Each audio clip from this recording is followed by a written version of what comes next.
Greetings, everyone. Good time zone to you. We are going to jump into a best of 3 Theros Beyond Death draft today here on the stream. That's the only Theros option available to us. There's no ranked for it right now.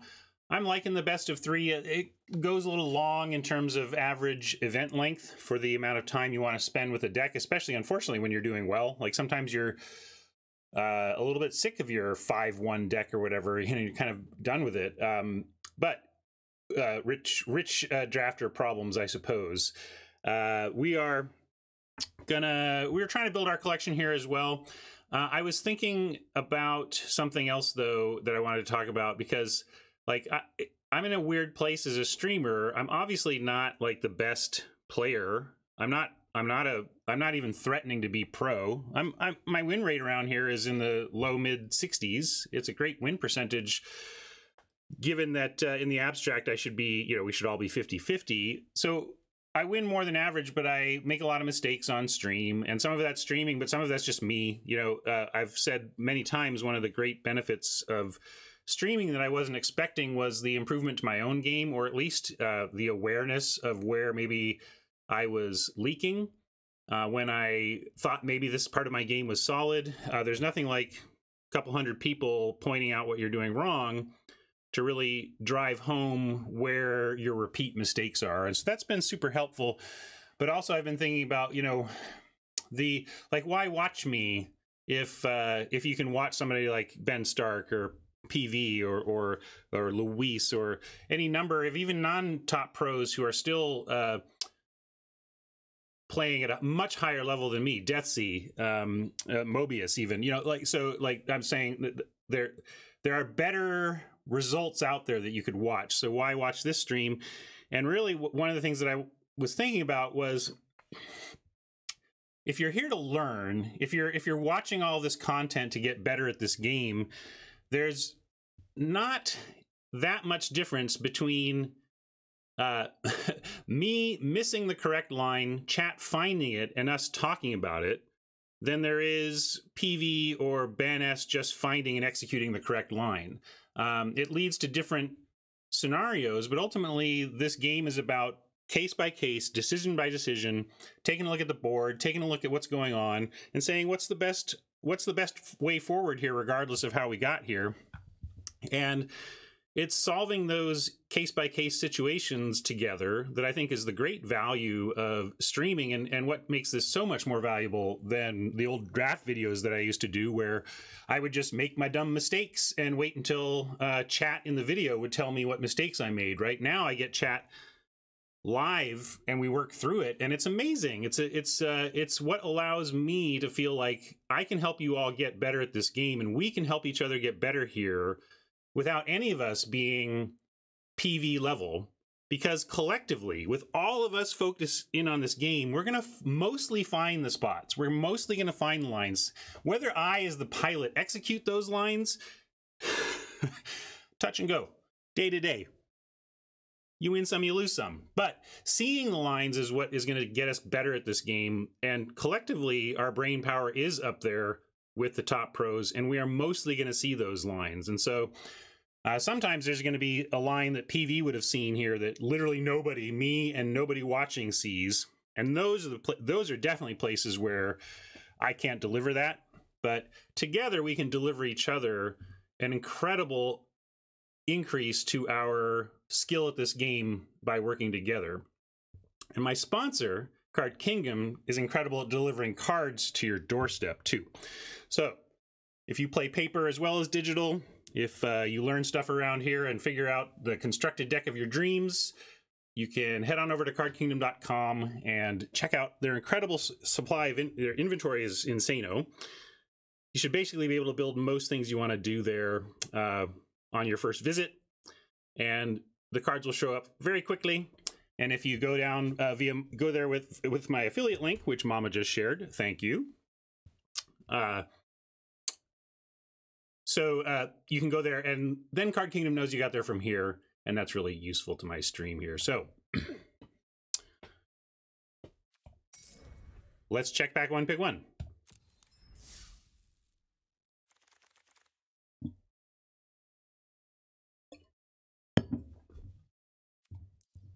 I'll get out of your way.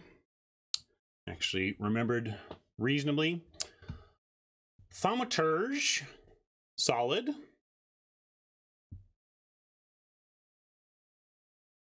One thing to note when you see clone, the very first creature that copied another creature on the battlefield was called Clone from Alpha. And some clones only allow you to copy your stuff. Some clones allow you to copy your opponent's stuff. It's really important that it allows you to copy your opponent's stuff, because one of the things a clone can do in that case then is at least allow you to match the best thing on the battlefield, even if it's under Oppo's control. So I do like that we have that. But Pharika's Spawn is a more powerful card than Thaumaturge in a better color. And again, we are I'm drifting away from forcing the gem picks on this account because our gem health is so high.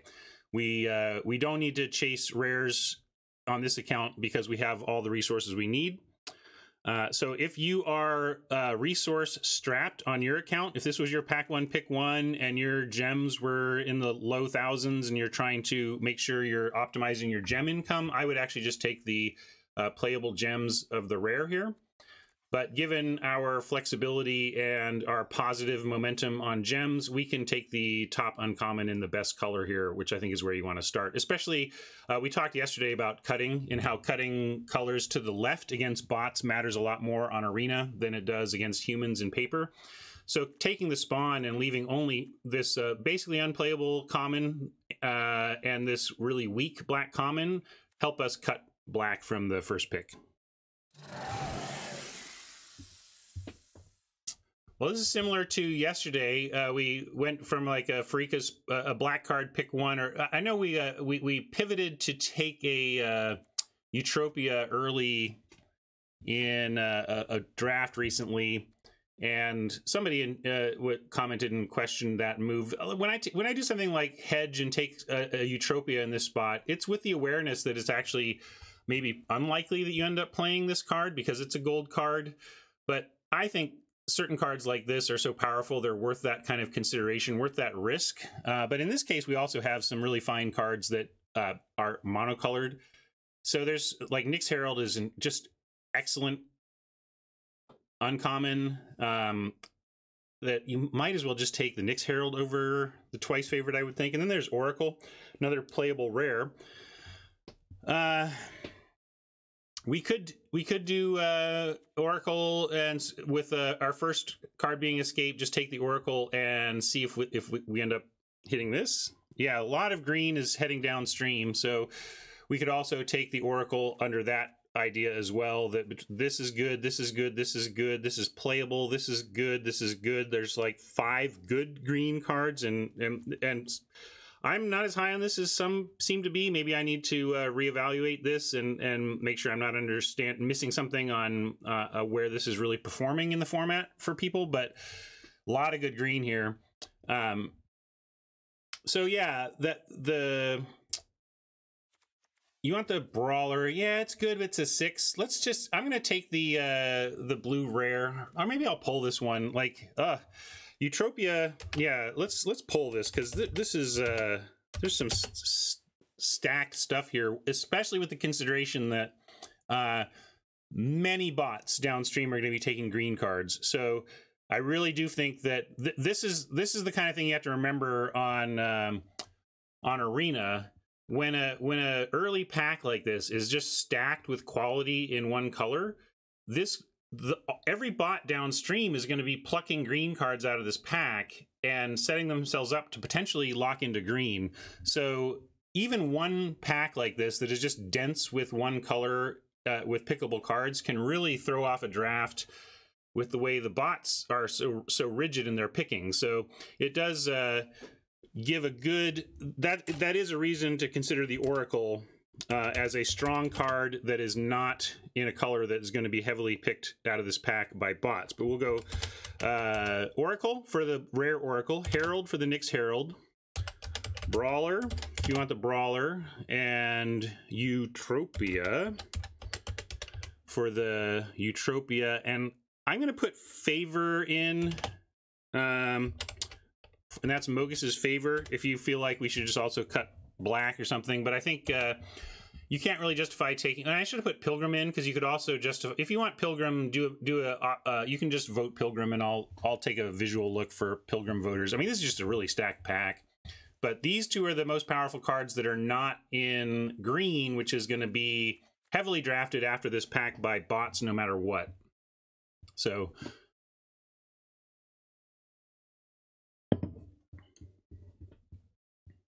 this is a really hard pick. Interesting one. Very interesting one. So most want the Brawler, some want the Oracle, presumably from what I was talking about, like this has more power. This is, and you know what, chat? I'm going to do it for you, but I'm really worried about going into green. These are dangerous, dangerous signs.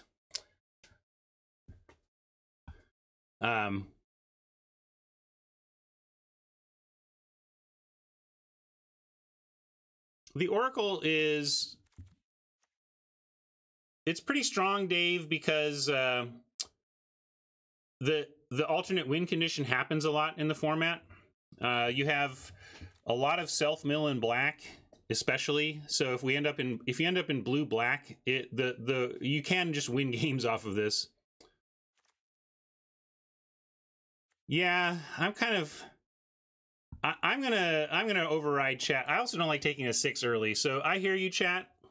But I'm really scared of the green and the bots getting all the green, and this would be fun to try and do. So let's do it. I'm gonna override chat. I do that sometimes. It's not all about just asking chat and doing their bidding. Hard to pass a liar here if we don't. And also, this is a hedge. This is not like, and we're moving in on Oracle. This is like, well, let's take the Oracle and see. But here we're gonna snap up this useful card in any deck. Another Eutropia. We could take Eutropia here and start to lean away from the spawn. This Mogus's Favor, we're on pick 4 here. The Favor is the only other reasonable, we haven't seen any good black since the spawn. So this is probably a spot where we just grab Eutropia. And despite my fears about green being snapped up downstream from us as we pick here, I think we take Eutropia over like the Commanding Presence.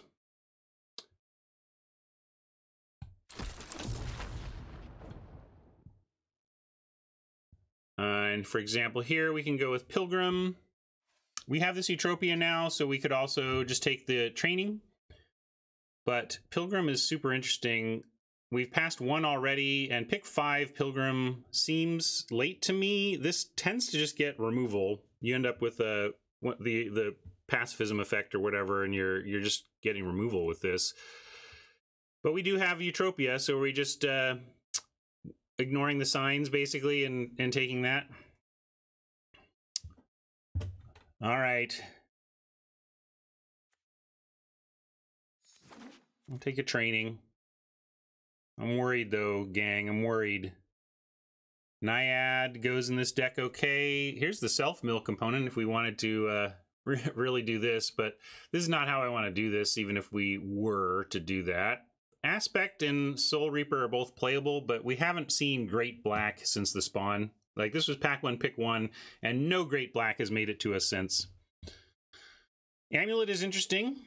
Although if we're base green, I tend to want to splash with green effects, and I think Naiad is good enough with Eutropia's enchantment constellation effect that we should just take Naiad. So I'm gonna do that over the Amulet.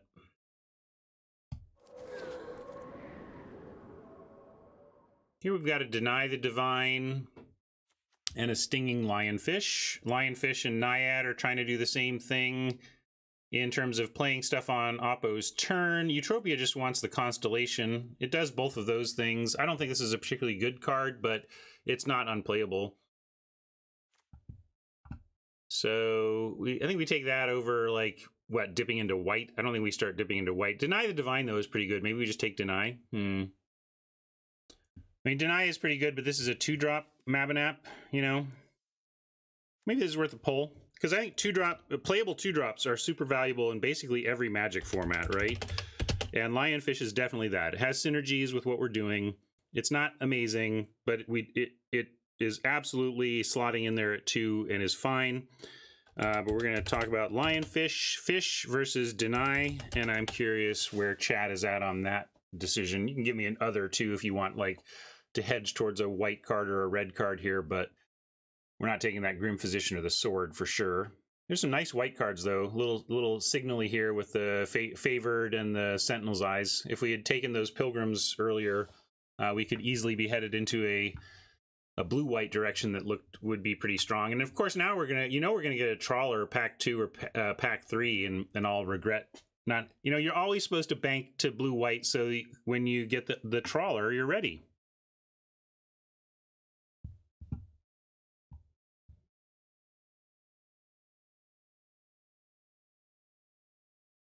All right, we'll take the fish. Well, this is a good card, and some people want it. Maybe that was not as pullable as I thought. Everybody seems to be in agreement. Pick 8 Chimera suggests we have twisted correctly away from spawn. And looks like we're blue-green, despite my best efforts to not lock into a color I think is going to be drafted pretty heavily by bots, although we've cut green pretty well since that pack, so maybe we've cut it well enough. We'll see. This is all good to see for us. These are on theme in terms of being enchantment creatures, but we probably want the Wave Rider here. Eutropia is pretty aggressive. This is pretty aggressive. You want to be doing this on your turn and attacking. I mean, of course, if you can flash in something, you can make a flying blocker, but mainly you're trying to Constellation on your turn so you can get a 3/3 flyer. Yes, the Seaguard is interesting for devotion, and also now, like, when we took Oracle, it was because of this the strength. I saw the Oracle as being strong with black. Oracle in a blue-black self-mill deck is a win condition and quite good. In a green-blue tempo aggro thing here, I don't know how good this is. We'll play it, but it's not going to be the win condition that it might have been in a black deck.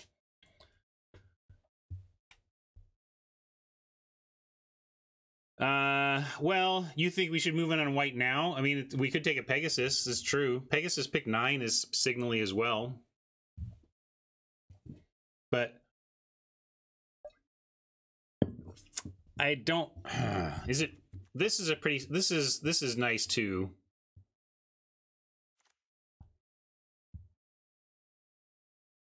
Well, do you want to pull this, or should I just take the Wave Rider? I mean, Pegasus is interesting, but I'm just going to take the Wave Rider. I mean, Pegasus in the abstract is actually, I think, better than the Triton Wave Rider. Pretty cleanly better. But we are pretty clearly blue, and we're not near white yet, other than recognizing that it's pretty open. So I'm going to take... no, white has been there and solid. We've seen a couple of Pilgrims that we passed. Then there was one pack that was pretty dense with white playables. This is playable. I'm going to take the Wave Rider, but recognize that there is some white here. I never heard of ya. A rap burglar. Hey, Queen. Thank you so much. Gifting subs. Very nice. So this is good news for us. This was the pack that really worried me. We passed Brawler, Eutropia, and what's the other green card that I was missing? There was another great green card in this pack, but these were among the good playables in green that I was thinking about. Oh, yeah, no, it was the uncommon, right? The Herald, thank you. So yeah, there was Herald, Eutropia, and the Brawler, and all of these. So I thought with 6 good green cards, the bots down the line, ding, ding, ding, ding, ding, would start taking good green cards. And if like even one more of these were gone, but especially if 2 more of these were gone, I would feel quite uncomfortable with our propositions in the following packs. But the fact that these 3 excellent green cards are still here, Moss Fiber maybe not excellent, but these 2 are pretty darn good, is a great sign for us, because it means these cards didn't end up in a bot pile and help lock them into green. So We're going to take training again, though. Oh, we could take first return. We're best of 3. But I kind of like going for a more support for our aggressive approach here. We have Eutropia. We have Loathsome Chimera. I think we should be trying to approach this more tempo aggro. So I'm going to just take another training. But I like all 3 of these cards. And this is fine for us. It curves, right? A little Vault Progress. Memory Drain. We could play it in Desperation, but we're sure hoping not to. Sage of Mysteries says, here's some self-mill. Again, I don't think I'm going to put it in the board. I just don't think this is how we're trying to win with this color pair. Nice rare, but we moved away from black, and instead we just have this wonderful Horn Beetle. We have 1 Chimera already for it. What else is in here?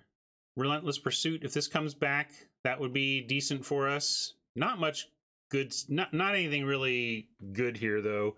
If Sweet Oblivion wheels, it would be nice to have that in the board. But Horn Beetle is pretty easy. The rare, is it splashable, is an interesting question because you can, it's only 1 black, so yes, you can splash it. It is splashable. But if you mean by, is it splashable, should we splash it? I don't think you splash a 2-drop. I think part of the power of this card is how it can really support your curve out on turn 2.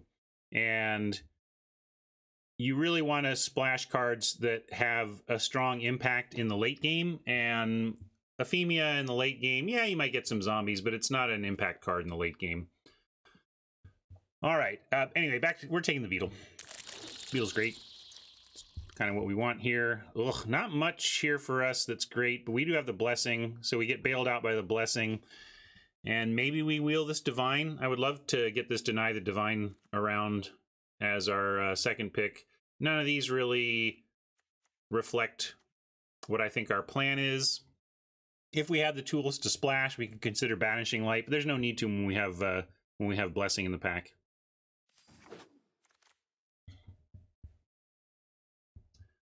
More kind of marginal blue-green. So the second pack has not been great for us here so far, but it looks to be like pack luck, not like we have been cut or something.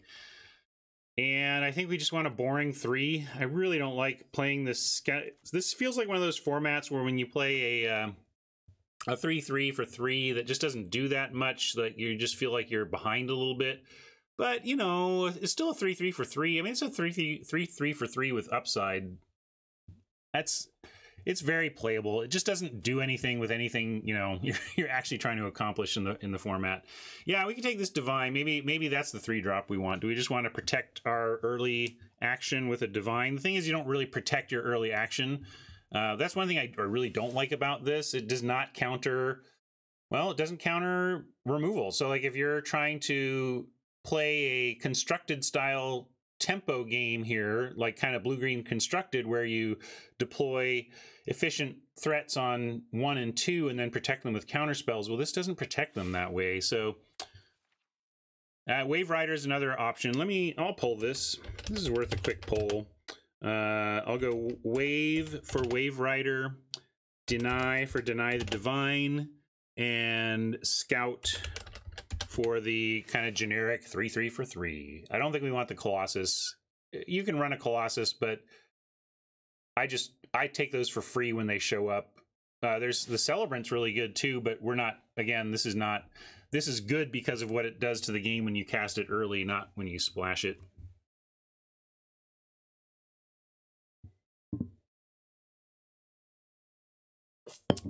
All right, people just want the Wave Rider, figuring, hey, you know, let's curve out to our Wave Riders, drop training on them, and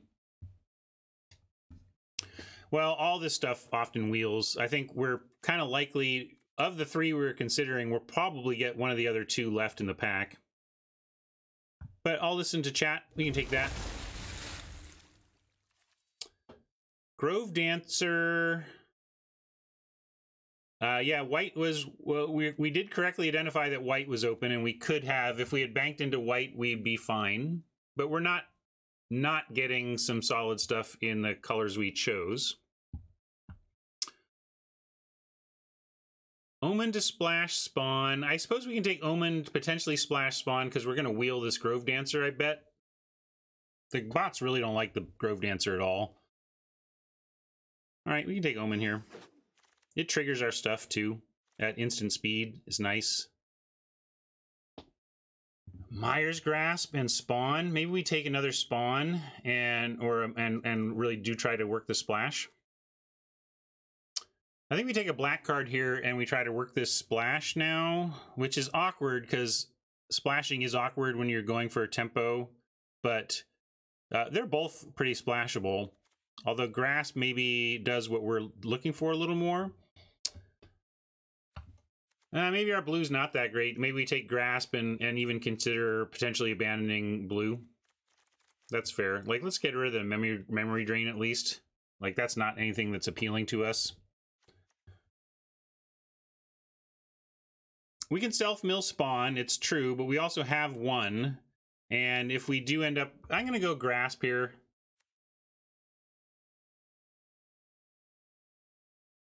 Yeah, we could even... Yeah, exactly. We could splash this instead. But I'm taking Grasp over Spawn number 2. This has been a weird draft, because now we're like, oh, we should have been white. Oh, we're back to black. And yeah, we should take the Harpy here. Unplayable. Largely unplayable. We're going to wheel one of these to hedge. So I'm going to take Harpy. Drafting is hard. Now we have a Lampad and a Hierophant and a Relentless Pursuit. I think we're going to get a Relentless Pursuit on the wheel.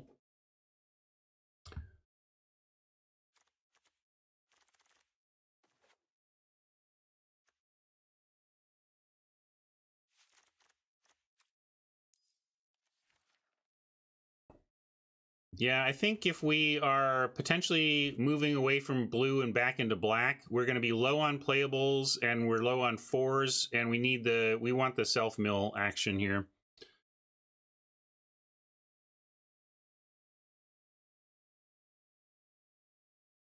We're good on 4s now. If we're not blue, you mean we need 4s if we're not blue?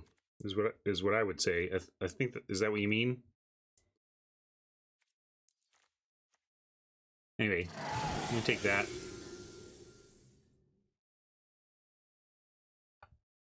All right, well, we got our reading them loud and clear. We take Plummet for the board, but probably just want Funeral Rites or... All right, now I think we are heading this way. What a weird draft. And once again, kind of being rammed into green-black.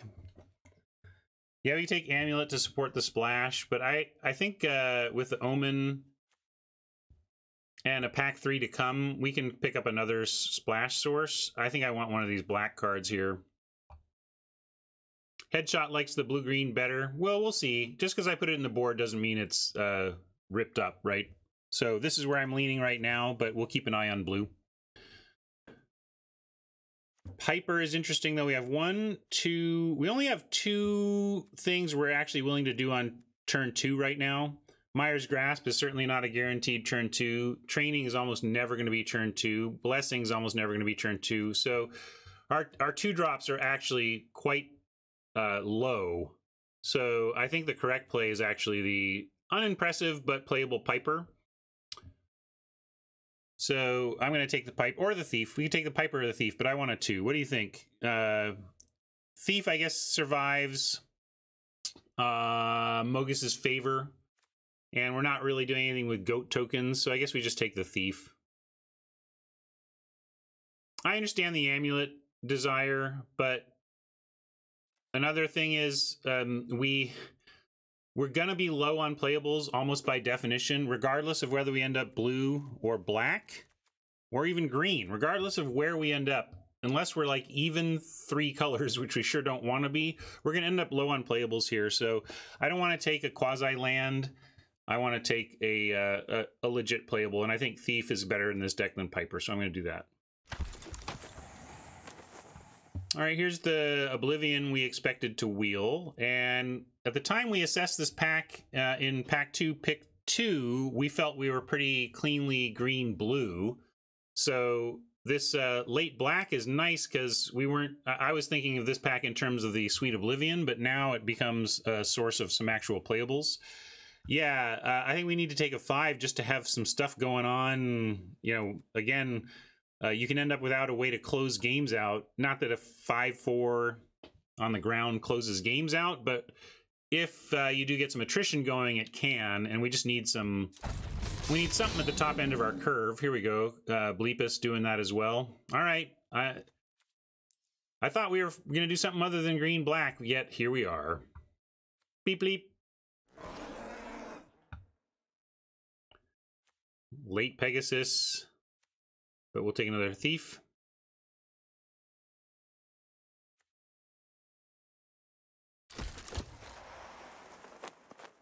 Late Omen. White continues to be wide open here. We could take a Wings to provide some kind of win condition, but I'm going to take another Nyxborn Marauder. Maybe we get a Gary, and this supports Gary and Bleepus, that kind of thing. It's an enchantment, so if we do run a Eutropia or other enchantment fall stuff, that could matter. We'll try and get a Wings at some point. But yeah, if you picked, if you banked into white in this draft, you were heavily rewarded. And you'd end up with like a Rise to the Glory here. Nyx Lotus, maybe we do just take, the opportunity cost on taking a Lotus here is pretty low. Harpies, whatever. Hunt, we'd like, but we'll wheel both. Both of these are likely to wheel. This is a really bad pack, so I'm actually just going to take the Lotus. This is, you know, as much as we don't need to rare draft for gem purposes on this account, since we have more resources than we can spend, I'm still looking to build collection, so I'm just going to take Lotus here. Yeah, Harpy is fine, right? But I think we can... oh, God, this is garbage as well. We take Fishify, but probably just want another Harpy. I'm worried about our 1 toughness. We'll wheel the Wings. If we want this Wings, we've got it. But we'll take it on the way back, not now.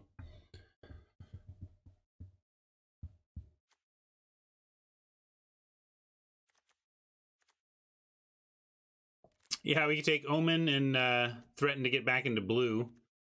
I think the black is good enough now that that's not going to happen, but that's not even the case. Like, what's our good black? We have a Mire's Grasp, Spawn, and arguably Bleepus. Like, you'd think we'd know what colors we are by now, but you could make a strong argument that we take Omen or Fishify, and we'll probably take Fishify because if we end up, we could end up main blue. And if so, this is good in there. Or we could end up needing to splash, in which case this is a decent splash.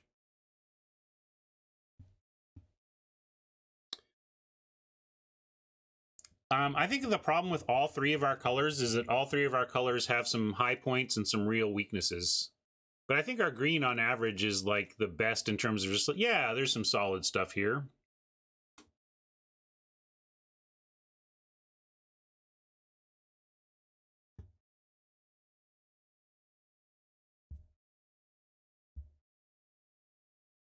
I believe we can wheel the Omen or find another one later. I'm going to take Fishify. I think Fishify is the card most likely to make our deck because if we splash blue, we can play this. If we splash blue, I'm not really looking to play this. Maybe you do, because you can play this on turn 12 and it's not the worst, but this is not what you're looking to hurt your mana base to be able to cast, right?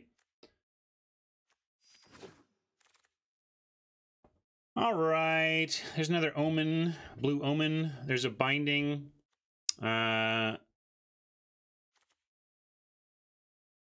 Glimpse is a little slow, but it replaces itself. Calliope, I think let me just take the Binding.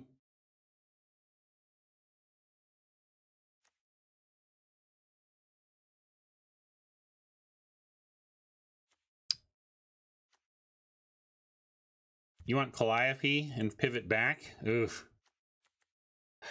I feel like we're definitely green. That makes me want to take this because it's a playable 2-drop. Like, I would run out the binding on an empty board on 2, and that makes it valuable to me because we don't actually have a lot of that.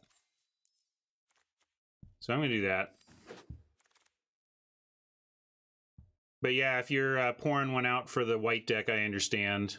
We didn't know the packs were going to be that good, even though we suspected white was open. I think we had good reasons based on what was in our pile, like not to take that Pegasus or whatever, but yeah, this can be a little painful. Maybe we take an Agonizing Remorse. This is another thing I'm happy to play on 2. And I don't love it in the late game, but I am looking for things to do on 2. So I'll take it. And what are we doing? Taking Instructor? No. Awe? No. Another Berserker? Not the worst, but no. Altar, I expect to wheel things like the Altar. We could... yeah. Okay, the white's now hurting me, too. Jeez, the white deck we could have had hindsight and everything, but those of you who went white in your heads really got rewarded in this draft. And we could even, like, we don't have any splashable white in our board right now. Yeah, I guess we just take another Bleepus. Favor's fine.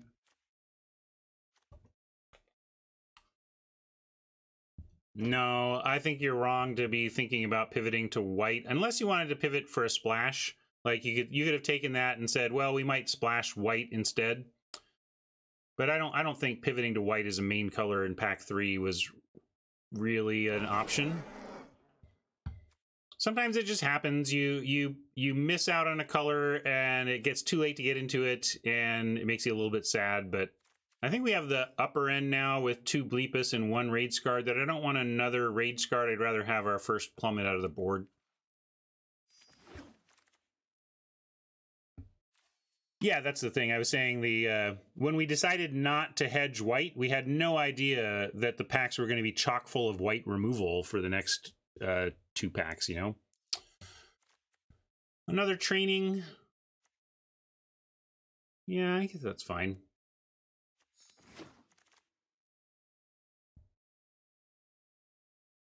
Aspect seems playable. We can take an Altar or another Harpy. We have 1 Harpy. I guess I'll take an Altar in case we don't wheel that Omen. I think we need to splash here to make our colors. We can take this Sweet Oblivion, have that access.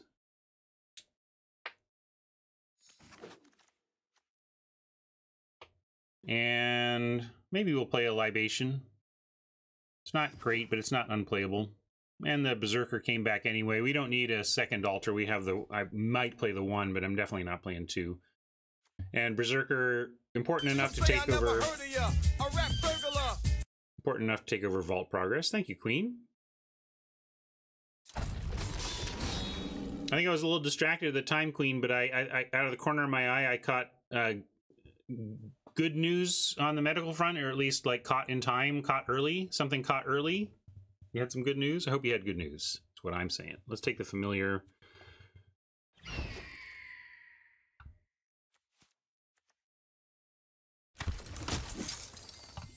$40 gems on the grind. Let me get my results going. Move it into deck building view though, and all right, this is a 4-cut situation with 14, 13, so looking to cut non-creatures if possible.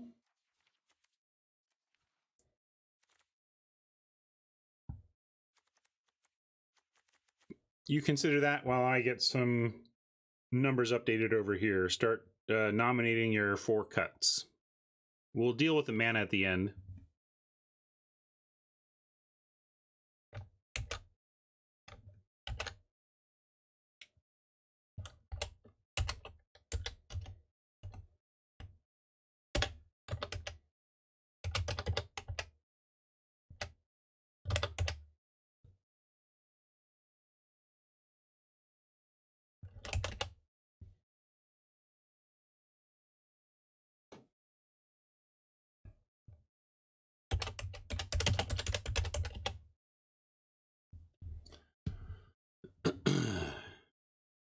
2 trainings. I could see cutting 1 training, but I don't want to cut 2 if possible. But maybe we just have to because of the nature of what we have. We can cut a libation and save that for when we feel like we can get a good enchantment with it. That's when I kind of like bringing it in, when you feel like, oh, they're playing enough but some quality enchantments, but it's not their whole thing, such that I can snag a really good enchantment. But often the enchantment part is not that great because they've done something like play a aspect of Lamprey and can just sacrifice that.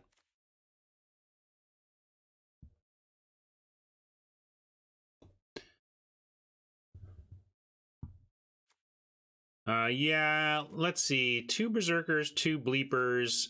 It's our only top end. Like, there are only 2 5s and only 2 6s. And look at our numbers, you know. I would really like to keep both of these, actually. I think Aspect of Lamprey is a reasonable pitch, though, for sure. And maybe Agonizing Remorse can go. Headshot wants to cut the temple. Or what temple were we talking about? Oh, Temple Thief. Yeah, again, I'm liking just having something to do.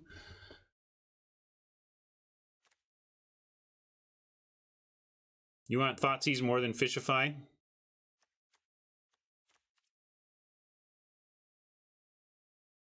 We do have a couple of Bleepuses. We could cut the Fishify splash, put this back. That was one suggestion.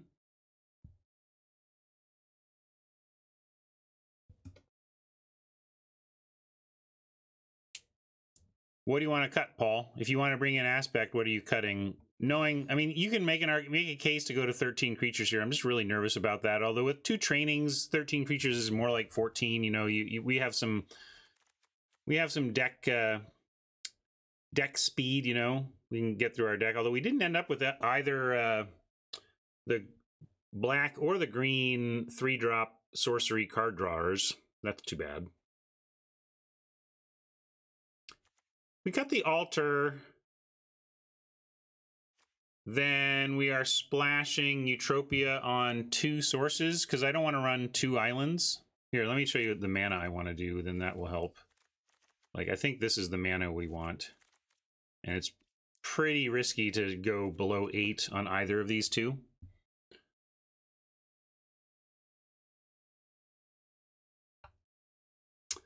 Buckeye says, Ryan, do you have any advice for someone wanting to stream Arena?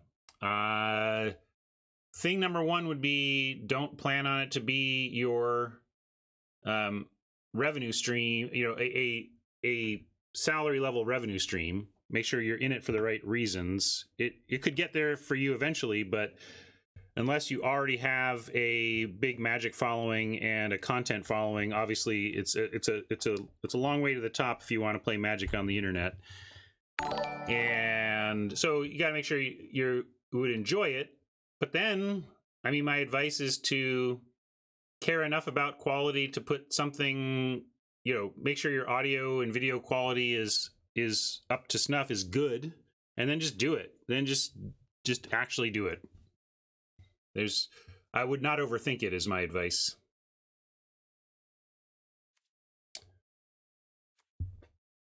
Deacon Black says, why are we even doing this? Well then, okay, let's consider that. If we chose not to splash and had to make this out of just these, we could bring in training and aspect. What does that put? That puts us at 1311.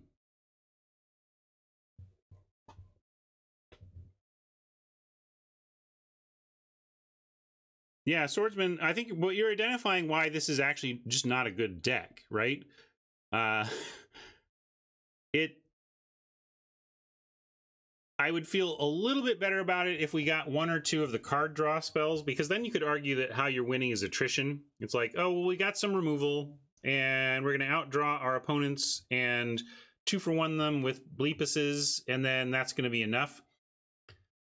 We have some of that, like 2-for-1ing is good, and you know, Liar is really good, but we don't have just the there's not. Maybe bringing Spawn back a bunch. I think, yeah, win conditions is a big problem here. That's exactly what I was saying, Fried. Like, we didn't end up with the funeral rites or relentless pursuit. Then we would have the much, like, if aspect and training number 3 were a couple of card draw spells, we would be in better shape. Although, given that, I think that's probably why we play aspect and cut 1 training. Because if we can't draw cards ourselves, this is less reliable. This only works if your opponent has cards to discard, but it has a similar attrition effect. If we can land this on a Berserker for their last 2 cards, we should do a pretty good job of closing that game out. Oh yeah, Alter has to go for cutting blue. What do you think? I'm kind of liking the cutting the Eutropia. I agree. She's strong, but not so strong here that we should mess up our mana. It helps us make all these cuts as well. It kind of really clarifies where our deck is at and what needs to stay and go. We are really trying to do both things early. I guess there's a Nyxborn Marauder, and those Bleepuses give a slight leaning to the swamp side.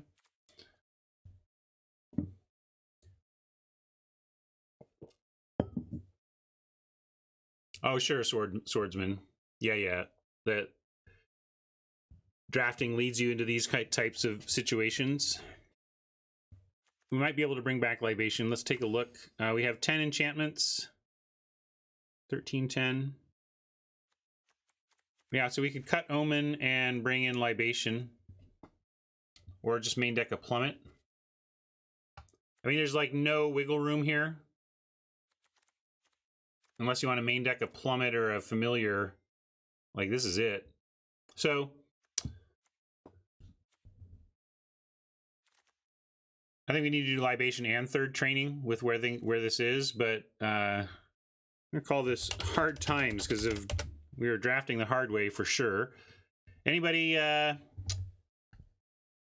you know, we were assuming Blue Splash, and then someone kind of called me on that, and I realized they were right. I forget who that was now, but I think that's a good call. I think this is, Eutropia is good, but we're not quite doing that enough here to justify the damage to our mana base when we're trying to cast Marauders and Bleepuses and stuff. So I like getting rid of the splash and just paring it down to our core playables.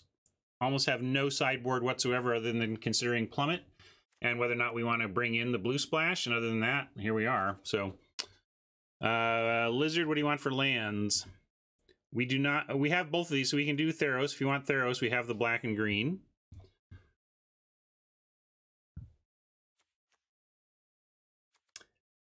Yeah, I don't not play 17. I feel like this is a question I'm getting a lot.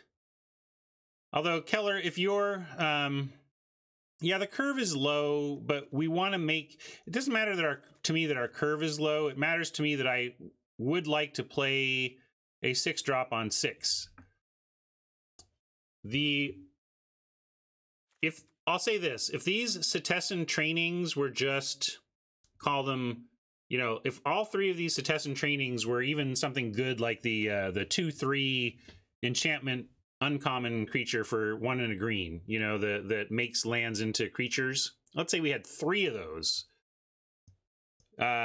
If we had, then I would say no way, like not even a chance. So just to be clear, like the only reason you would even consider 16 here is specifically because of the trainings that make this effectively a 37 card deck. So you could say, well, you want 17 lands for 40, but 16 is okay for 37.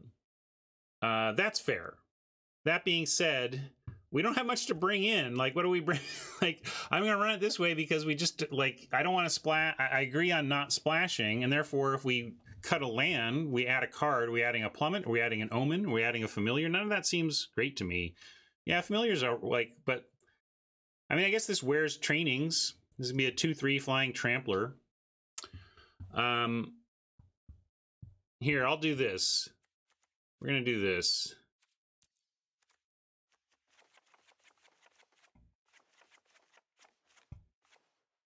We're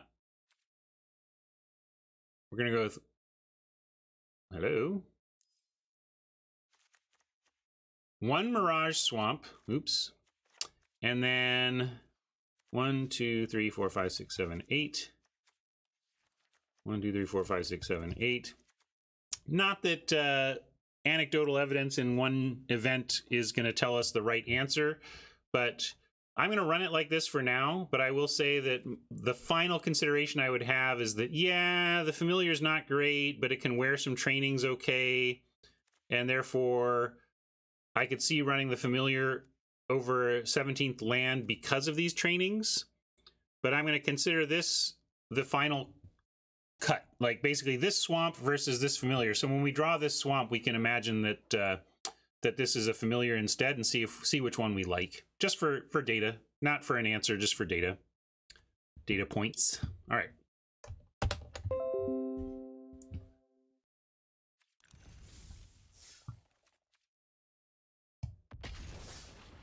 Let's go to battlefield. We'll adjust our info.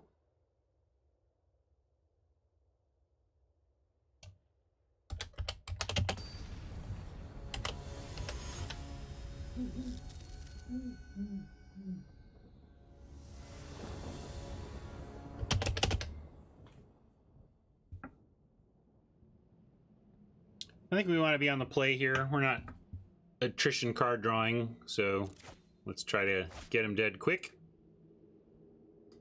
Keepable. Keepable to good. Do we want to open on Grove Dancer or Beetle? We'll see. Probably should do Beetle just in case we find our Chimera. Although now, if we found our Chimera, we wouldn't be able to cast it anyway. So now I don't see why we should play the Horn Beetle. This is much more valuable than the Grove Dancer, but the Horn Beetle is not going to show its value for another few turns yet, so we might as well play the more expendable 2/2.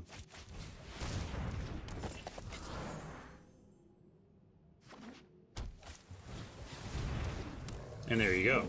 Happily trade off Grove Dancer for a Leonin. Oops. But not a Horn Beetle. So I'm going to go with attack with Grove Dancer and just play the Harpy. We could leave, I guess we could leave the Grove Dancer back. Never mind. I was thinking, I think if we attack, Oppo doesn't trade, and I don't want to trade the Harpy for the Leonin on the crackback. So I'm going to play the Harpy for no, or we could play the Lyre if we wanted to get. Although blue-white is not typically very escapey. You know, we don't need to manage their graveyard that much. So I'm going to go ahead and do this. Also, by the way, let's note that if we had drawn the Thaumaturge, you know, the 1/3 flyer, we'd be pretty unhappy. I'm a little surprised you want to do Lyre. I'm much more interested in developing my board in attacking and blocking ways right now. So I know that we lose some value out of the ETB, not having the ETB, but I like creating something that I can attack with next turn.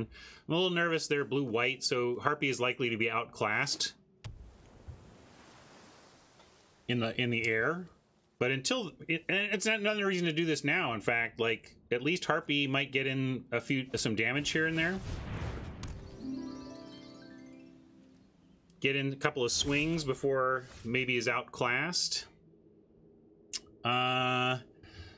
Let's put training on the Harpy and look for another land.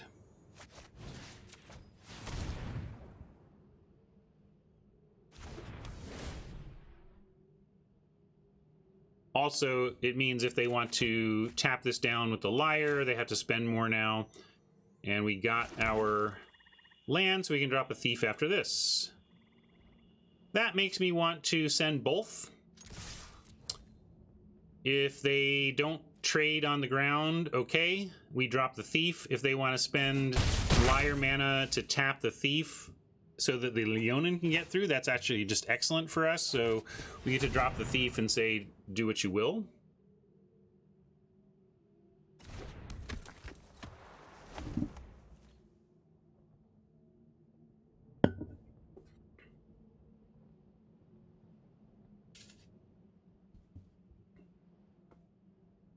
Catching eyes with the Harpy, you mean? Like, I mean, if you want to play the liar instead of getting aggro with the harpy because maybe they have eyes that will end up in their graveyard later, I think you're playing to the bird in the bush as opposed to the bird in your hand. Or the, you know what I mean?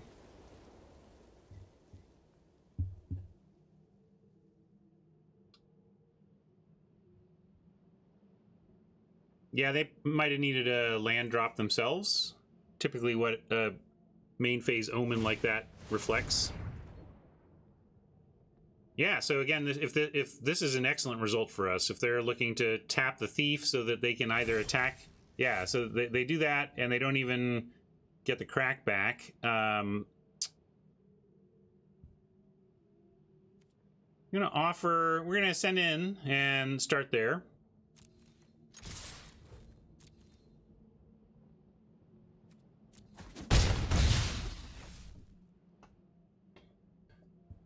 Now we can do the liar, and it threatens to tap their defenses down. But we can play Beetle, and if we find a land, we get to Rage Scar something and build the Beetle. So I'm going to drop the Beetle and see if we can't find a land and just aggro our way to the end here with never needing to play the liar. Yeah, you just see blue-white and you're like, oh, there's a trawler in there. You just know there's a trawler in there.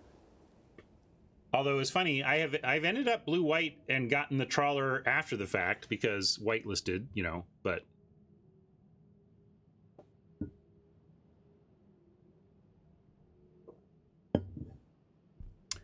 well, if they got a dream trawler, we got a liar, so that's nice.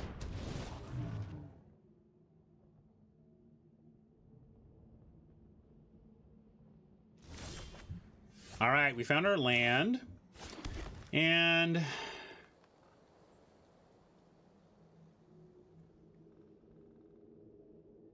what do we want to attack with here? The trouble is, I mean, we start growing the beetle, but nothing can really attack because of the witness.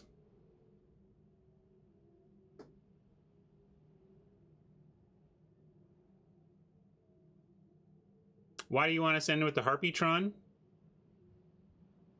I mean, we can do that. Like, yeah, I mean, we can make this... What does sending do, though? We have a 3-1. We tap ourselves out, and they have a 3-4. They just block it.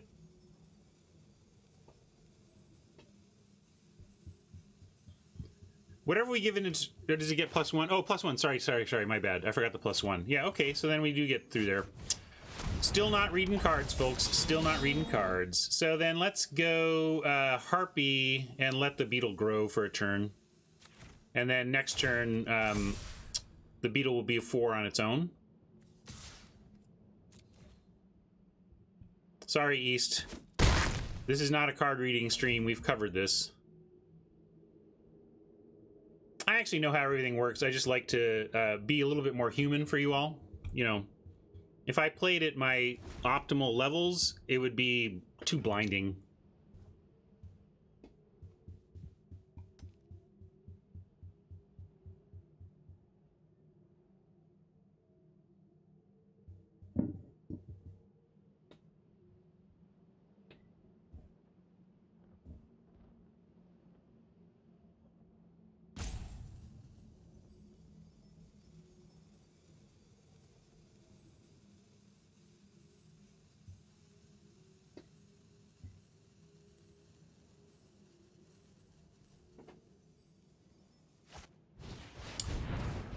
Fishing the Berserker makes some sense. We're going to be pretty happy to drop a second one. And that's going to be rough on Oppo because we're going to have a 4-4 Beetle, a 4-1 Indestructible Flyer, and we can even get in with a... Oh, hello. Hello.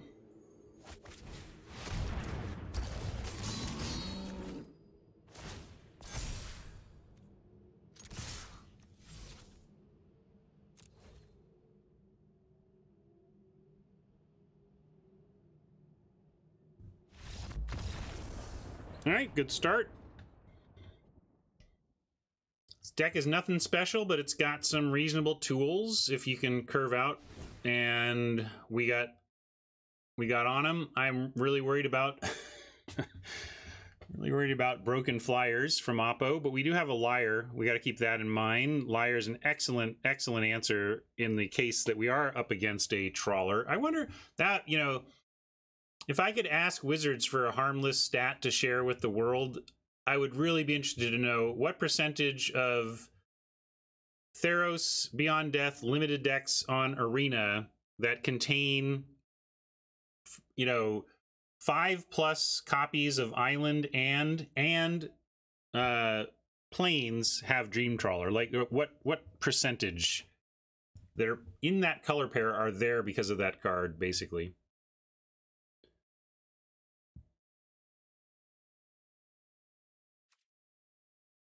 Yeah, we're definitely bringing in the Plummet.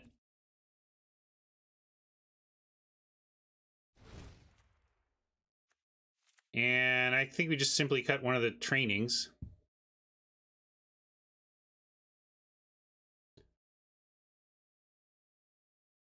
You want to be cutting land because we're on the draw? Is that your feeling, Mabinap? Why were you just always on 16 land plan, or is there something about this matchup and or situation that makes you want to go to 16 here?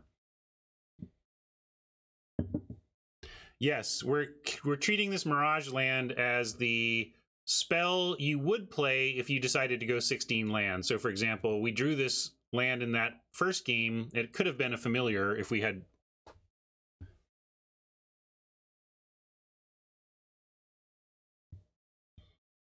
Yeah, it's certainly not 100% aardvark. I'm just curious what the percentage is. All right, Mabinap. I'm going to do it Mabinap's way for science. We were, Steven, but it's not, you know, one tightness of land result doesn't mean anything. One thing that makes me a little less comfortable about that, though, is we did cut a training. The reason I was happy about... The reason I'm even okay with 16 is because we had all those trainings. We actually cut one of the trainings. So we're at 16 land with 2 2-mana cyclers. Close.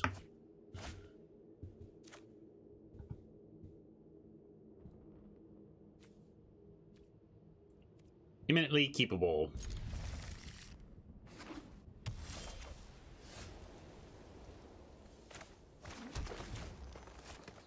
All right, we have Dancer into at least training, possibly Liar,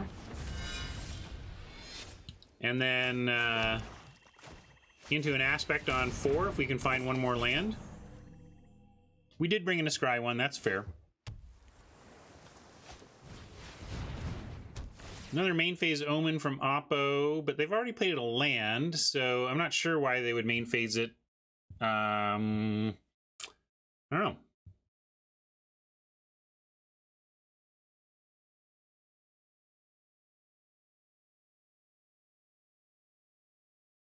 Yeah, maybe they have a 1-drop they could find. That's a good call.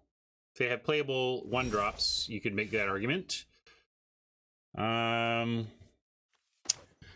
I was all set to go training here, especially since we really do want to find that 4th land, but it's not going to get much better than getting Daxos with this thing, so let's get Daxos and attack.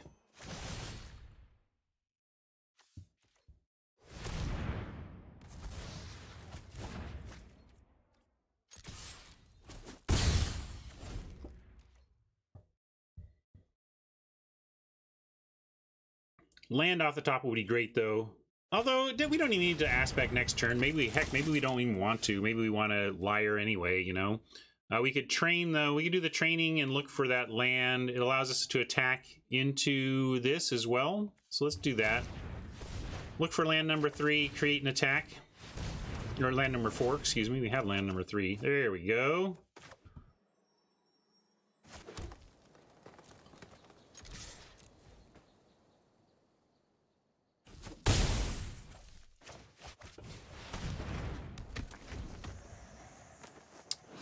Might need to get the Liar down so that this can't attack. Although if it attacks once or whatever, if Oppo plays a creature now, gets in 1 attack with this, turning their creature play right now into a 4/4, we can fade that and eventually just Liar down Taranika.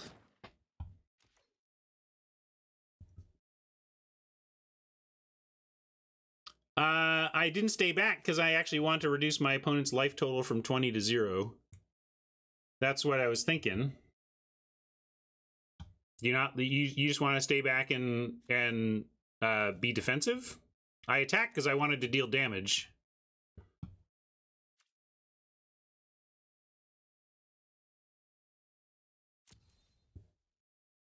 And we have good tools to race. Like, this is an incredible racing tool. This is an incredible racing tool. This is going to kill something. You know, we're doing all right.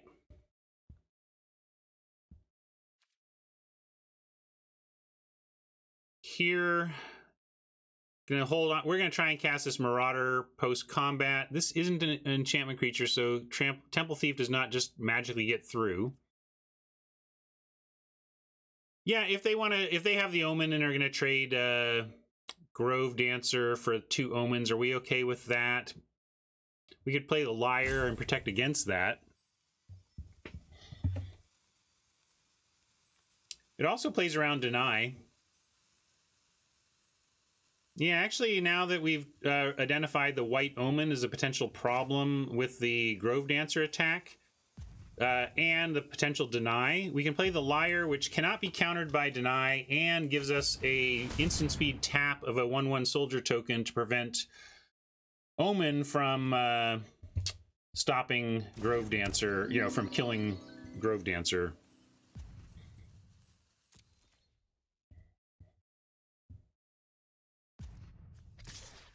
We're both stuck on land right now, but given that, I like where we're at. They're going to get a Scry, though. They'll get a nice Scry, too, if nothing else.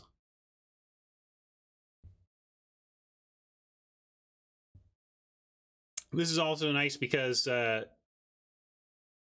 if they do find a creature for next turn, then we can untap and tap down Taranika before they can do some abusive things with a second creature.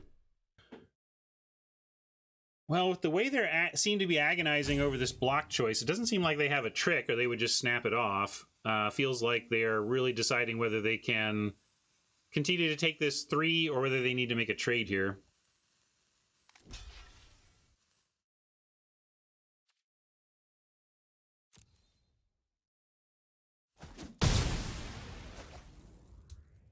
That's excellent for us. It's a good trade for us. It's a powerful creature here.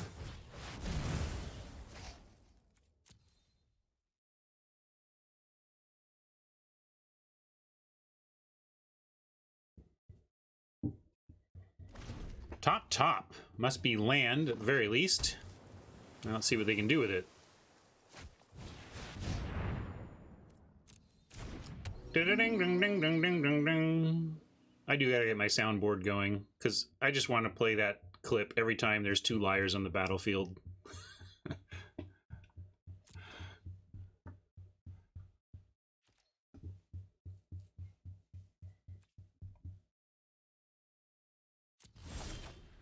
Well, yeah, it shouldn't be a meme. I just need to get I need to get a soundboard going. It's high on my list to do for stream improvements. I'm just doing some card sale improvements right now that are taking all of my off-air time, really.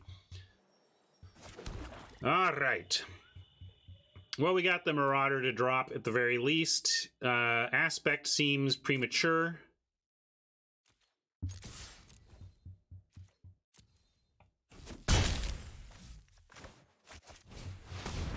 This is a great setup for Bleepus, though. If these both live, we have -5/-5 to anything Oppo plays if we find a land and all our stuff lives. It's a lot of ifs, but they're not, you know, ridiculously wild ifs.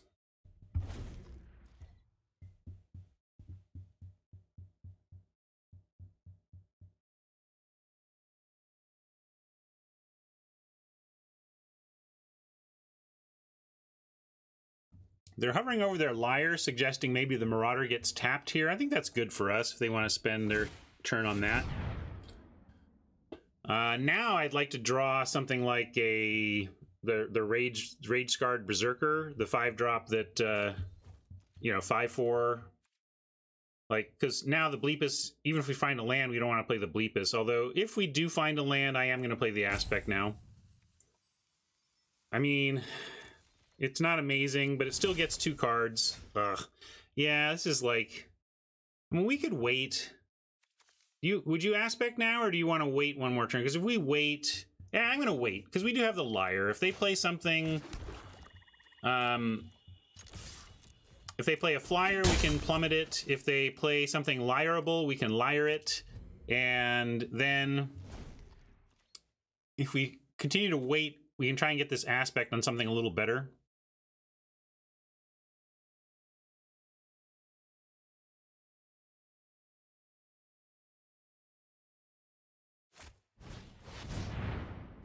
Just so. So we could liar that down, but I'm going to plummet it out of the sky. Or, we, you know, what do you think? They should come up with more flyers, and this gives us a Bleepus play. Now I'm kind of just liking getting the Bleepus out next turn. So I'm going to hold the plummet, even though I tend to want to use plummets on flyers as soon as I see them, since you're not guaranteed future targets. But the plummet advancing our board, the Bleepus advancing our board state and giving us a much better target for the aspect. Well, not much better, a better target for the aspect is appealing.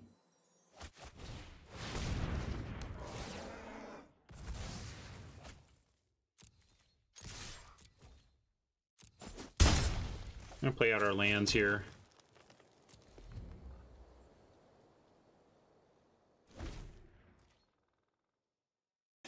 Steven, that's a totally fair line. I think it was a tough call. Normally, my heuristic is, when in doubt, use plummet, because who knows what else you might have for it. But this is blue-white. We've seen a witness, and we're kind of afraid of Trawler. Although if they have Trawler, we're liring it up now.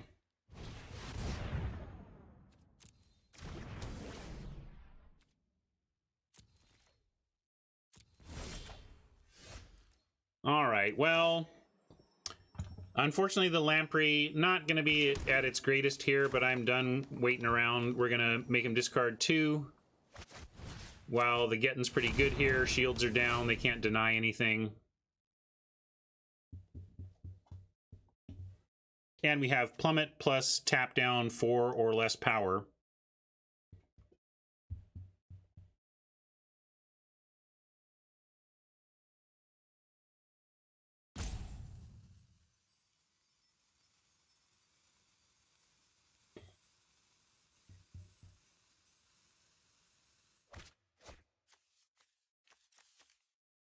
Witness and Glory Bearers. Wow, discarding Witness scares me. That's a powerful card that they're done with. Maybe it's about the Liar, though, or something. I don't know. Get him, fish.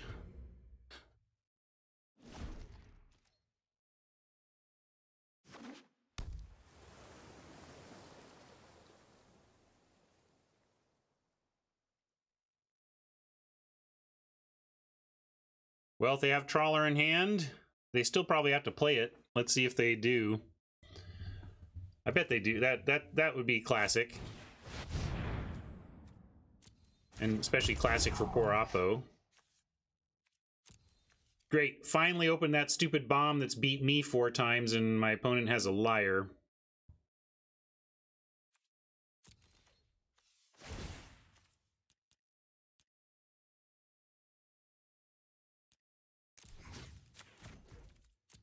I can't think of anything for 1 blue that increases the thing's power, but... Hey, there we go. Just what the doctor ordered. A little extra oomph to try and close this thing out.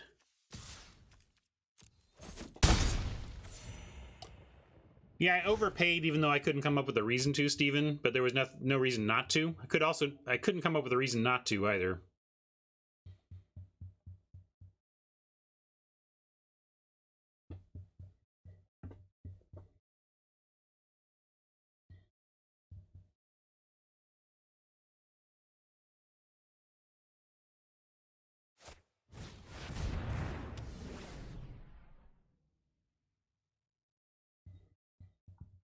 Man, all the fish for Oppo. And a defender even. All right. We're going to take the action and start alternate tapping to get our damage through. Oh, that's right. We can still attack. Let's see. Do we even need to do that then? Let me, I forgot about the, I don't read cards, remember. So the thief gets through anyway. Well, then I guess we actually just leave this up and I'll retap the sentry.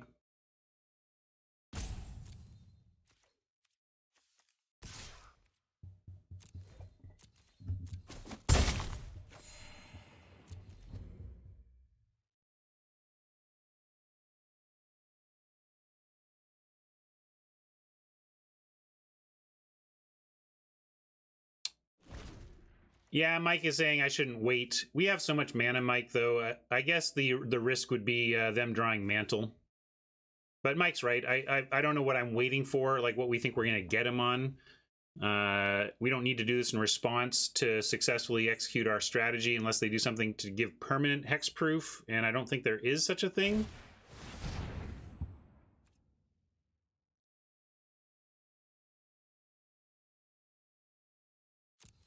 So it's too late for that now, so I'm just going to do it at end of turn at this point.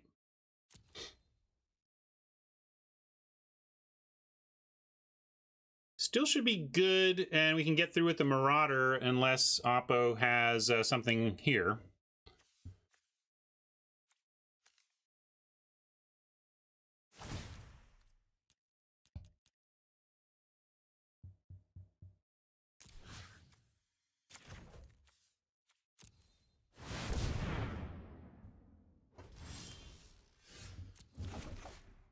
We're flooding out, but have the advantage. Let's see if it holds up. Now they could do a blessing for +2/+2, so we'll overpay and at least do 4.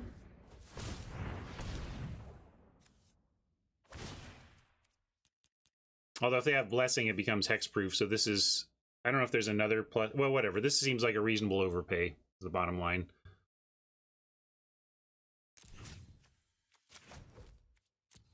So yeah, this doesn't actually play around blessing, but we also have extra mana, so I'm just playing around stuff I'm not even sure of.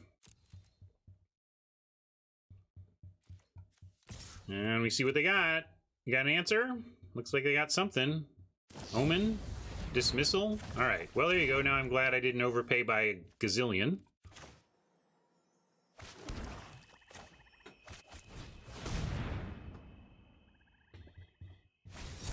And they did have a deny. All right, well, they've brought us back to parity. We couldn't not do that. And they got an Omen off the top. Boy, we're getting unlucky here. Oppo's finding all sorts of answers. And gets to look at 3 cards here.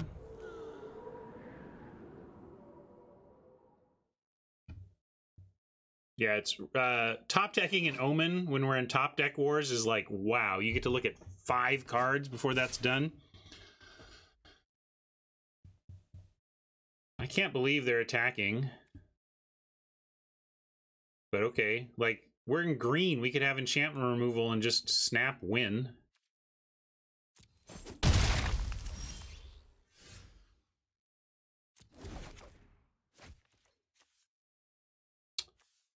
As it is, Mire's Grasp at least kills this, but we don't have a follow-up.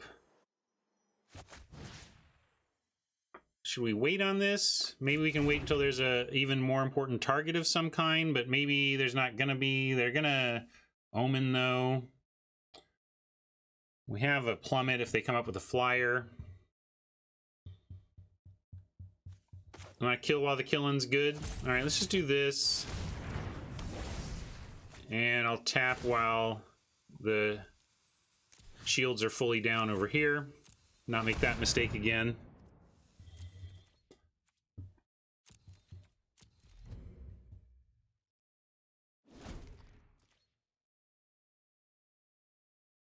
Come on, deck, give us some goods here and let us close this thing out.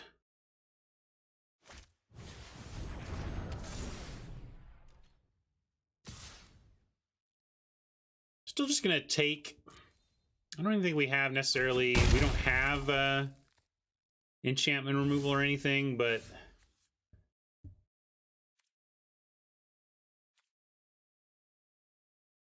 and now I'll take the action because I think we should just tap the one with the eyes on it. Spawn, you say. All right. That can do something.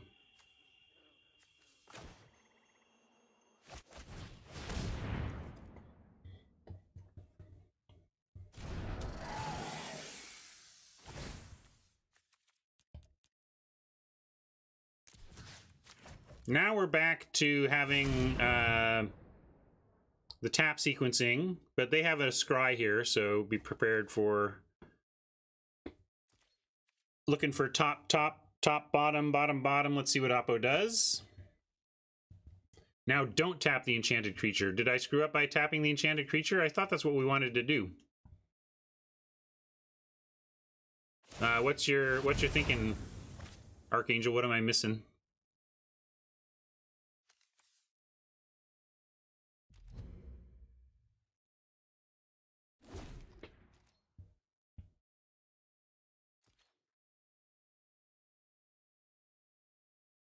Yeah, but right now Temple Thief's staying locked down, so it didn't feel like it mattered. Anyway, we're gonna try and... Alright, that's good, although despite this, we don't have any 4 power right now, but it's another creature. I was going all right like we had 4 power, but we don't. Okay, they gave it up. I was just about to tap an attack. Clearly, it was going to get through.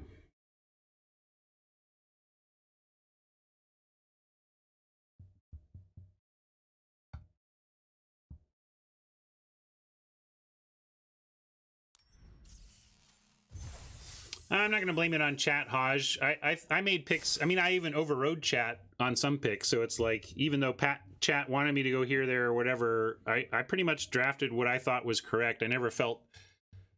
I mean, sometimes I let chat break a tie in my own brain, but it was nothing I wasn't really considering picking. I never just said, well, I don't want to do that, but fine, here, chat. I don't remember that anyway. Maybe I did. I only remember about 5 to 10 seconds ago. Then it's gone, so... Who are you? Where am I? I'm gonna use the bathroom. Be right back.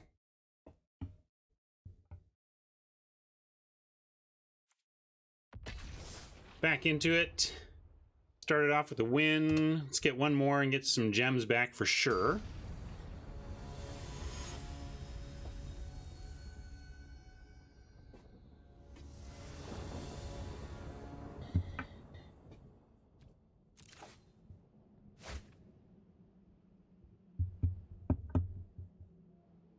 Boo earns. This is a swamp and a forest. I'd like this hand a lot. We'd get to go horn beetle, probably harpy, train the harpy a little bit, and then start growing the beetle. As it is, this doesn't have anything to do on 2 and doesn't have our other color of mana. I gotta mulligan this. Alright, much better. We're gonna keep and discuss. I think we just had to get rid of the Berserker. All this other stuff is too valuable, so maybe not much of a discussion. Pretty easy. Ditch the Berserker.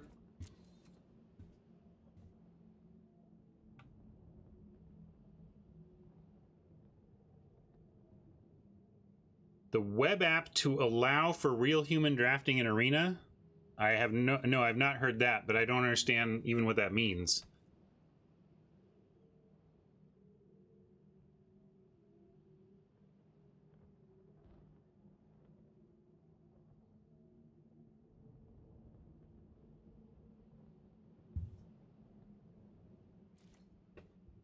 But how do you force the system to pass your pack to somebody else?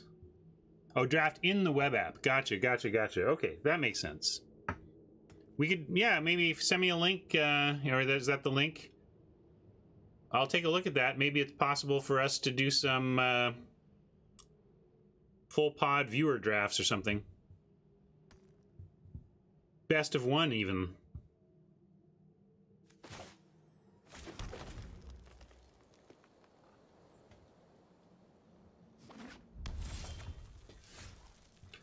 So we could remorse here, but I'm going to go with Beetle. Let's just get a play on board. possible it gives us something we want a blessing next turn. No. All right. Well, I'm gonna remorse then.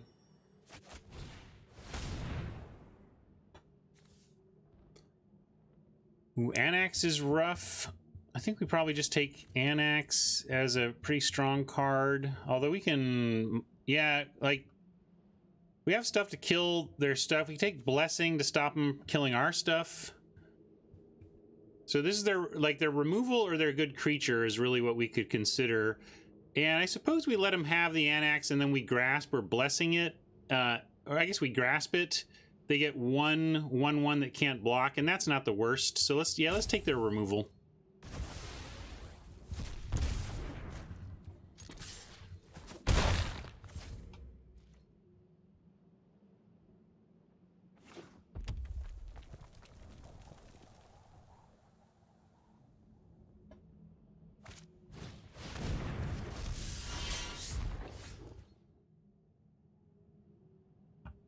Yeah, I can say if that's an option, that's fine. I would only want it as an option, though. Training would allow us to try and find a third land, but I don't want Anax to get so big that killing him produces 2 tokens. So I'm just going to grasp while the grasping is decent.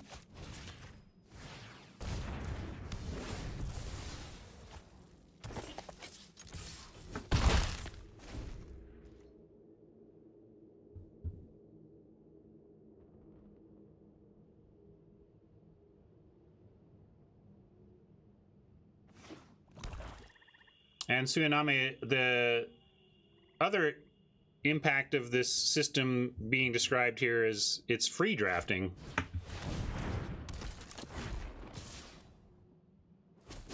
No payouts, but no cost either. All right, we really need to find ourselves a land already here, so let's train the beetle.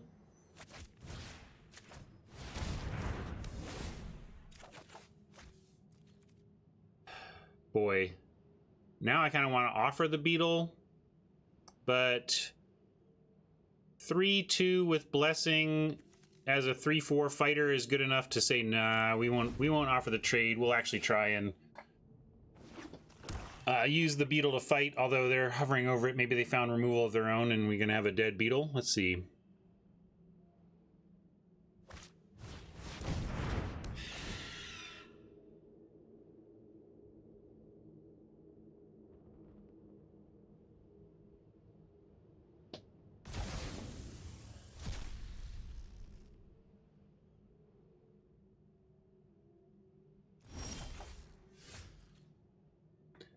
Really struggling with finding our third land, but managing to hold our own despite that, so it could be worse. I'm going to go ahead and bless the Trickster. It's possible this is some black instant I'm not thinking about, but I can't think of what it would be. And in our state, we have no choices anyway. We must try and get some value out of our cards. Yeah, Black Omen, but not... When I say something they could have, I mean, oh yeah, Black Omen could make it tie the fight. That's a great point. Yeah, it could have been Black Omen, but again, we did not have the... We don't have the board state to be picky. We gotta cast the spells that we can with our 2 mana and see what we can do. Pretty happy with how this is going given the mana situation.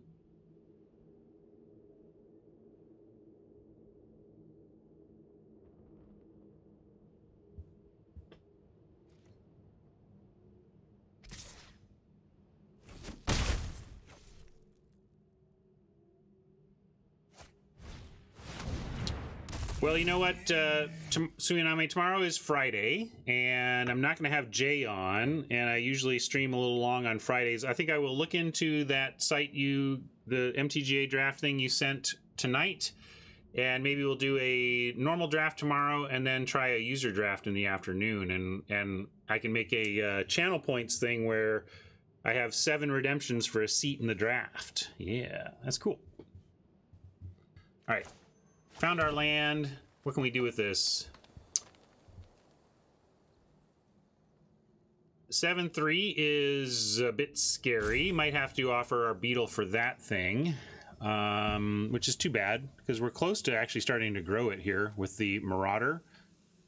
Maybe we have a turn to try and find that answer. I'm going to go with Harpy here, though. Be able to block theirs.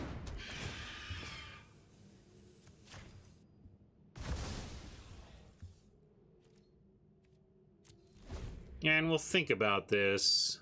Boy, if you could show me the swamp on top, it'd be a no-brainer to just try and trade off the Marauder instead, or the Hierophant. But I think we can give it... It might be worth it to give it one draw. Ooh, or does Gary make it awkward? I think we can take 7 if we want here, and give ourselves one draw, because even a forest allows us to Hierophant and offer something besides our beetle.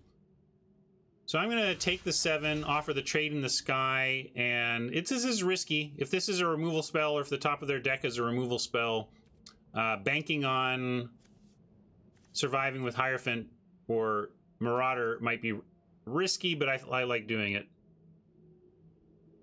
Yeah, we got to take some risks to win this one, I think, Deacon. If we do this, what's our plan? I guess let's take a look at that. So we do this and we find our land. We can hold off against this board. Maybe this is the conservative and therefore like correct play. Just trade off for these, try to find our land, and use our hopefully superior hand to leverage this situation. But 6 isn't that risky.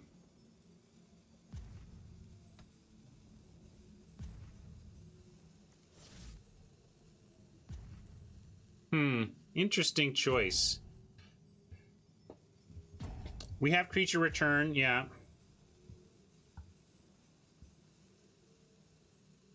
All right, I'm gonna risk it. Doing some biscuit risking here. Wah wah. All right, we'll play Liar. It's our only play. Now we're definitely offering the Beetle.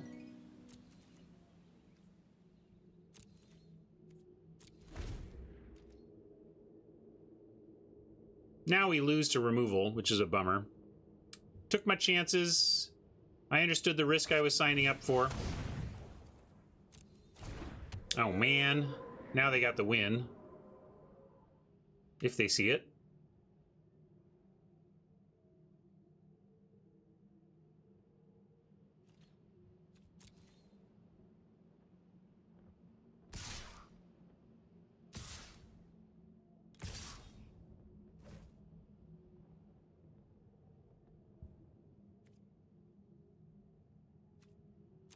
We're not dead till they show us they see it. I assume they do, but let's make them. They gotta show us.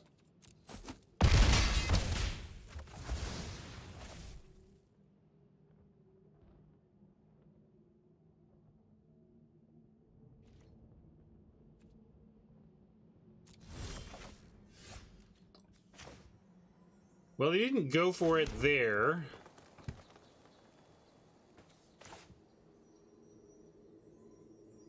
But we're still dead. I still think they're just gonna kill us the old-fashioned way here, but...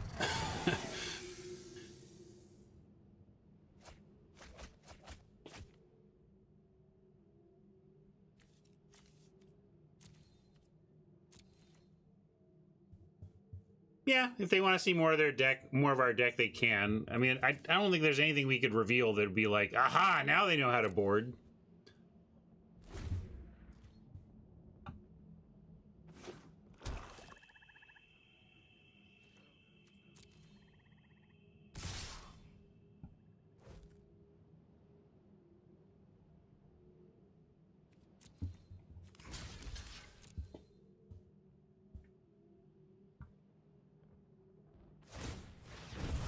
Oh yeah, they had the win. You could argue they're just going for info, but seems more like they just maybe didn't see it at that moment. I don't know. I wouldn't go for info though, but maybe they just felt like they could respond to anything with the win.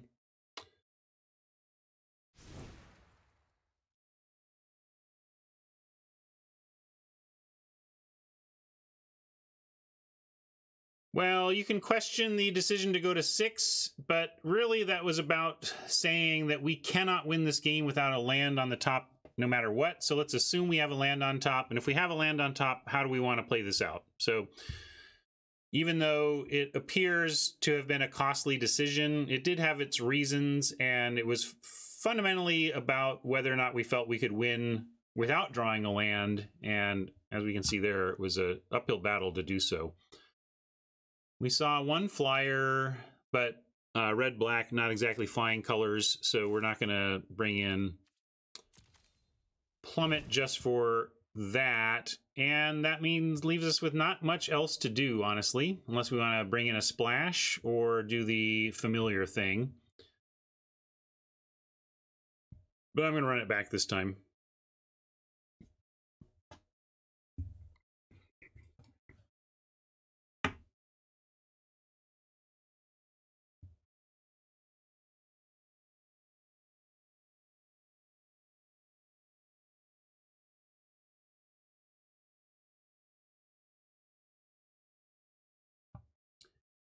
Some people in chat wanted to run the 1/3 artifact flyer instead of 17 lands. So as a data point finder, that swamp represents the card we would swap out for the 1/3 flyer. So whenever we draw that swamp, you could ask yourself, would we rather have that 1/3 flyer? Was that the right play this game? The danger, of course, of doing these types of things is that you put too much, you hang too much on the data points you get from it. But as long as we're disciplined about not being results oriented when it happens and just looking at it to help us think about the scenarios, then it's a positive.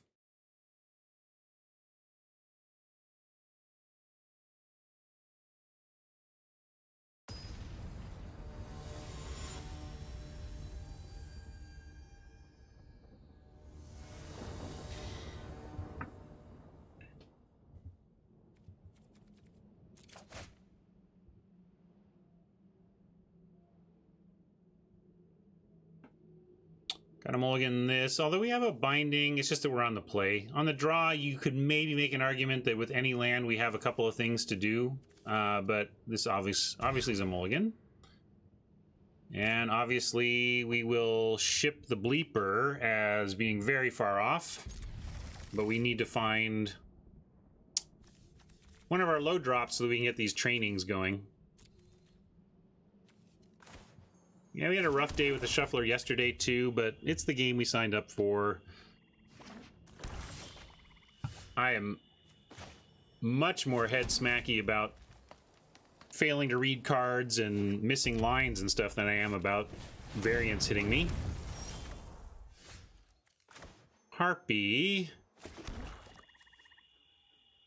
I'm just gonna get the Harpy down here. We could Libation the Hound. But we may need to train to find land next turn. So I'm going to get on board in the air here.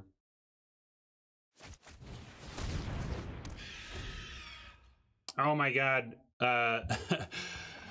Mokhtar Jai, new to the stream. Welcome, first of all. Glad you're here and glad you appreciate my music leading into the show. I failed to jump on tickets. Luna was playing Penthouse 5 minutes from my house at an awesome, small, intimate venue, and I missed it. I didn't get tickets in time.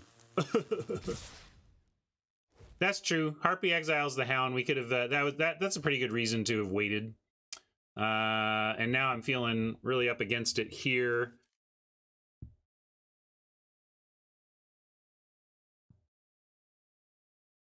And feeling defensive. So I am going to just trade for the Hound now. I've missed a couple of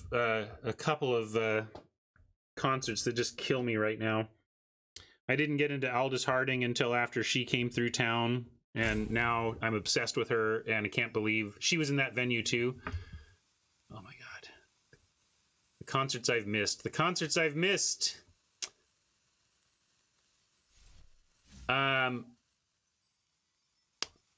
Anyway, yeah, let's block the Hound. I'm thinking I'm thinking holding the harpy to get the hound would have been correct now. So I'm a little sad about that, but we're going to move on with our lives. This is an instant. All right, this is an instant. Probably use libation.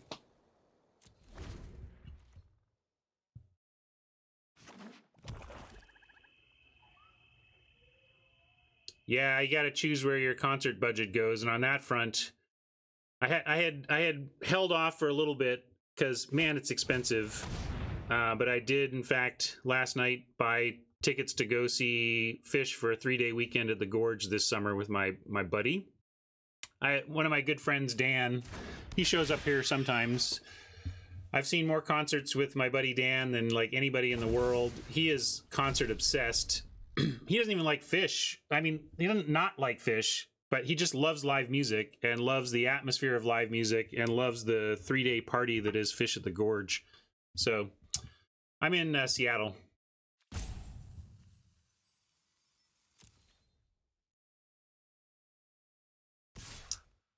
Yeah, there's a hippy-dippy aspect to any Fish show, of course, but I'm just there for I like the music. I'm into jam bands, and I don't care how the audience is dressed. I'm there for the sounds coming from the musicians. I'll let him sack one of these.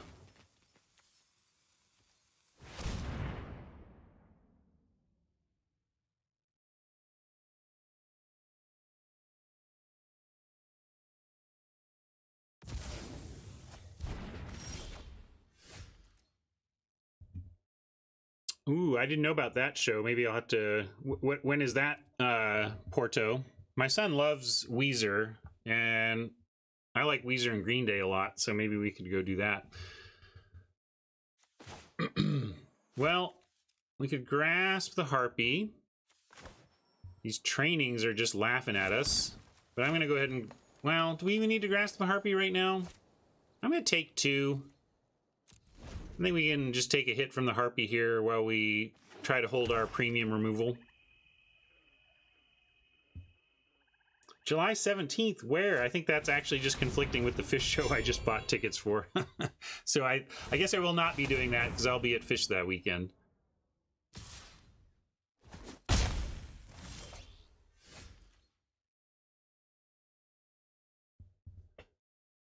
You went to see Fish at age 13 with your mom? That is hilarious. Well, I hope you had a good time anyway. Well, apparently we had our window to get that harpy grasped and missed it.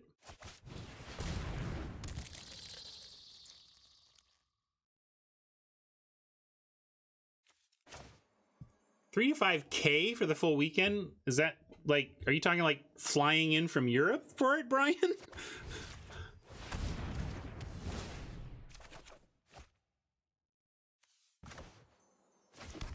Well, I'm going to keep playing these. We got to... All right.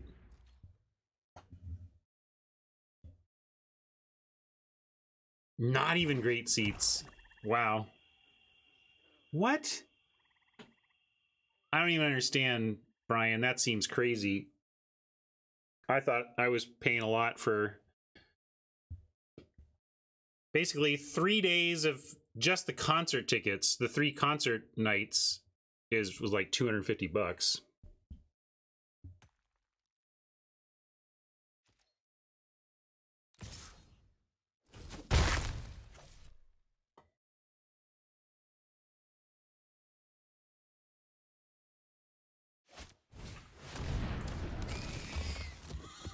Brian, so also to follow up on Big Scary Dave, I mean, yeah, it's like Fish has a diehard fan base too, but I've never seen tickets go to that price level. Anyway, I'm curious if that's like, that's not what Dave Matthews Band is asking. Is that what the secondary market decided on after the fact, or is that what Dave is charging? We could do grasp, but one of these is going to be a grasp target every time. And in this case, we have a 6/3 trampling indestructible. So I'm thinking I like that line. Okay, yeah. So that's fair, Valhalla. So that means like the secondary market is going nuts. I'm at least glad to hear that the Dave Matthews Band is not gouging people to that level. Concert tickets are tough.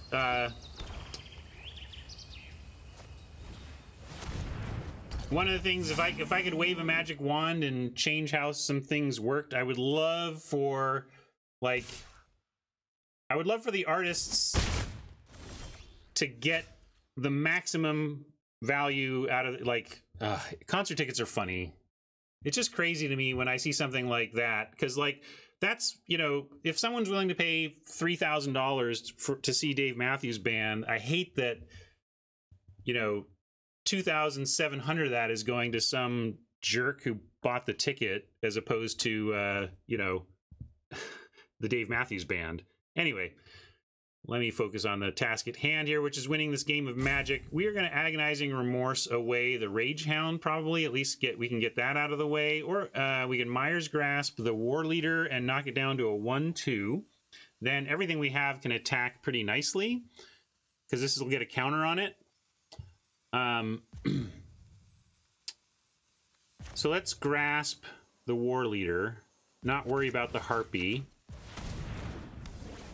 and crash in.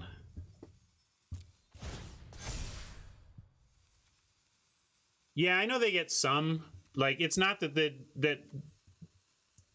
it's an interesting situation, the whole secondary market thing, really, in concert tickets. So if we do this, they can double block War Leader and Charger on Beetle, and then that's actually a pretty good block for them. Do we want to offer them that at 14? Maybe we just offer the Berserker.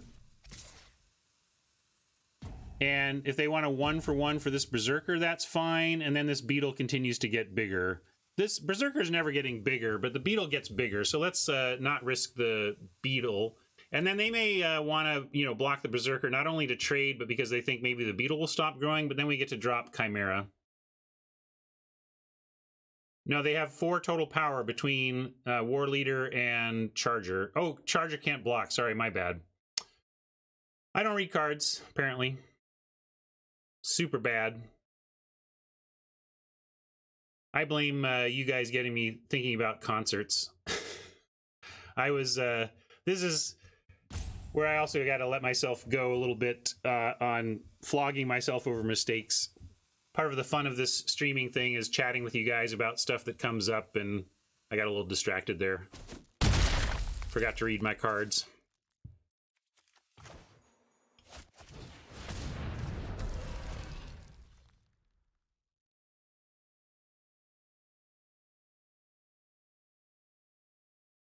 The beetle can't trigger itself. I think it's another creature. Yes. Hey, I didn't read the card, but I remembered what it said for once.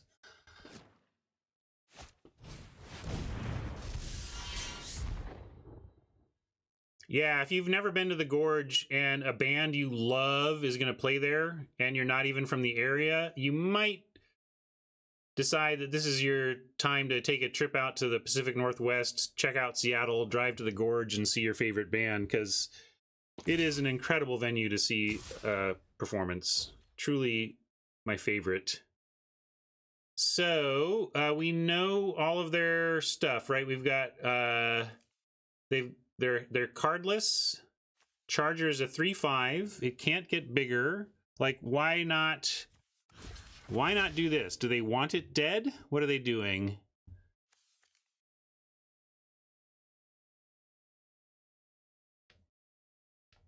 Yeah, Red Rocks I've never been to, and is kind of a bucket list venue for me, really.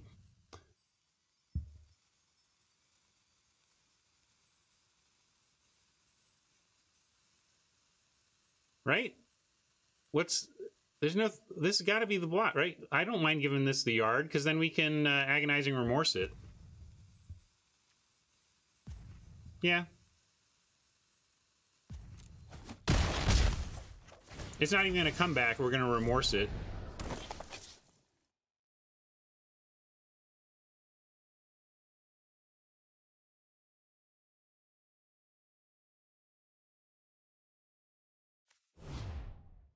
Remorse. The fallback plan on Remorse is exile an escape creature.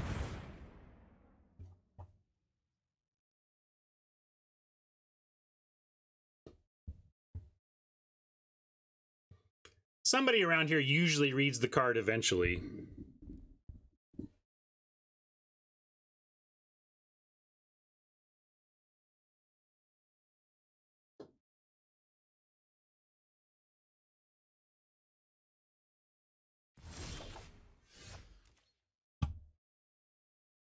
Well, that'll help us win a race, no doubt.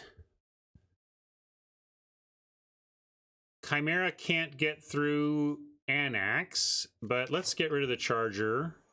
Well, we want this can block. Charger can't block.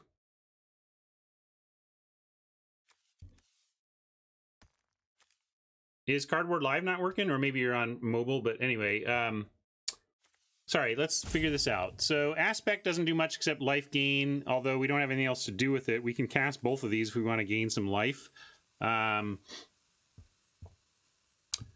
Yeah, neither of these really block. I'm just trying to figure out, but this can block for one turn. This can never block.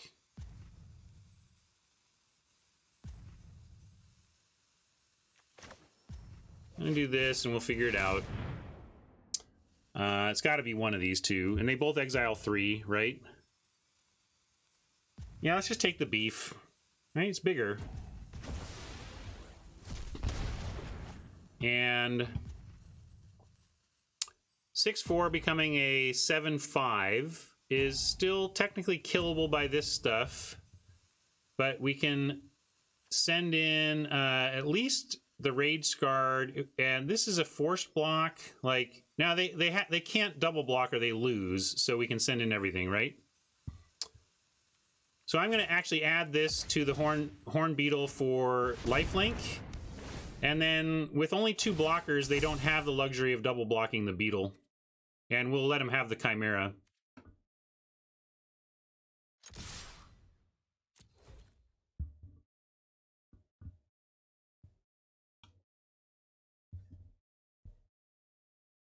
Getting to 16 life basically should end this, and they can't kill the Beetle here unless they lose.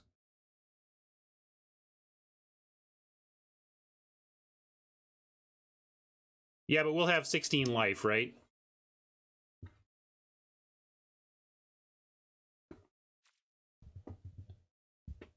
Take quite a top. I can't think of a top deck that gets it from 16 to 0, even with 3 tokens.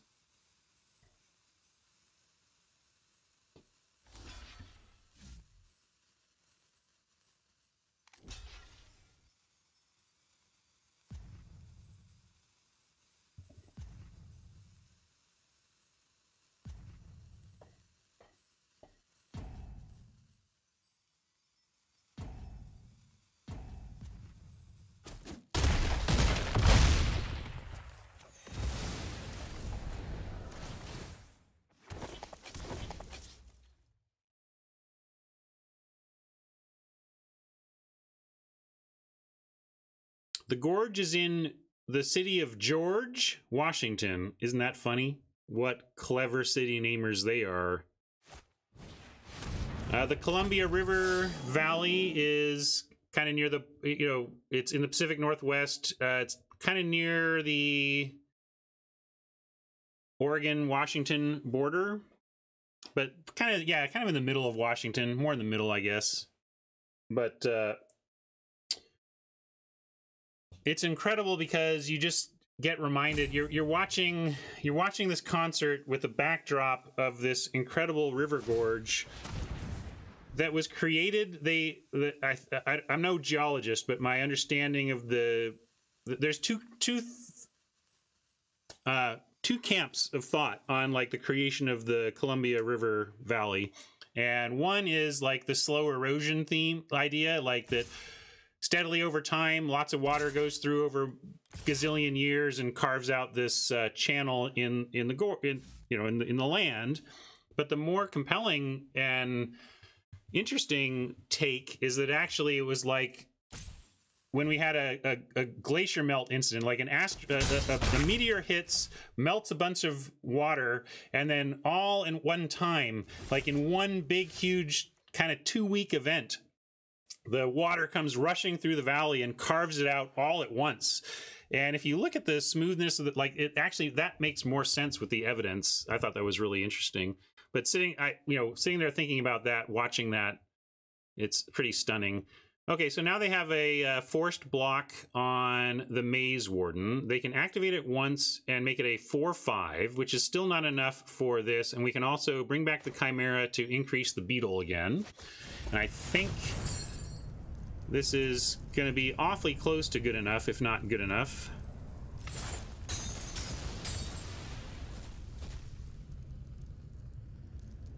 Oh, they have Mana Rock 2. Okay, so it becomes a 8/6, and this can become a 5/4, which is still not enough.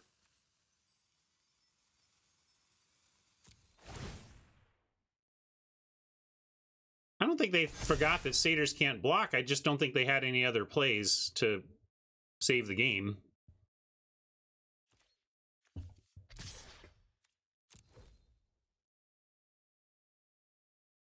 I don't even think Lampad top deck helps them here.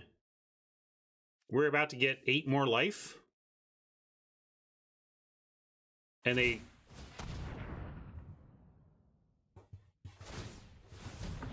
And 5/4 is not enough. Okay, maybe they did forget.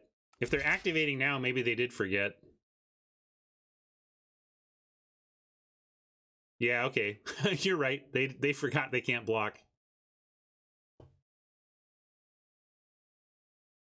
These were just made. These were all summoning sick. Right? Or did I forget? Oh, maybe they weren't. Yeah, I forget the sequencing. Again, I was talking music or whatever, so... Yeah, that's possible.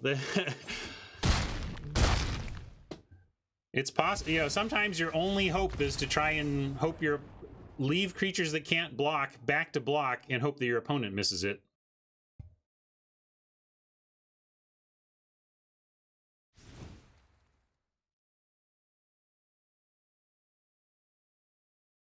All right, we made it to game 3 here.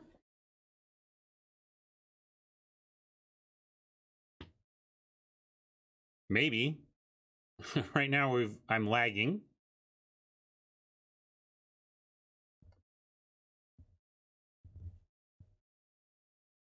Right.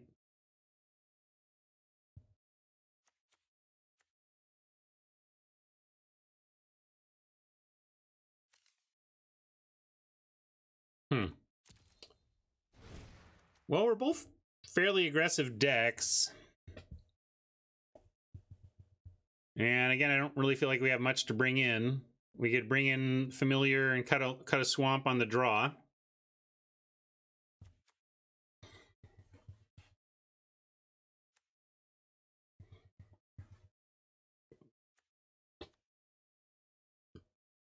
Whiskey wants to do the land for Familiar.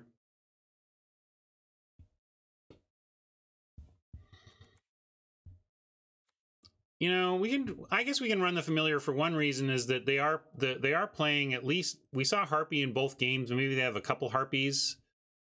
And Familiar does block Harpies decently. All right, we'll try it again. And at least in this case, I get to keep all 3 of my trainings. Well, G-Pick, let's bring it. Let's see if we can find that data point.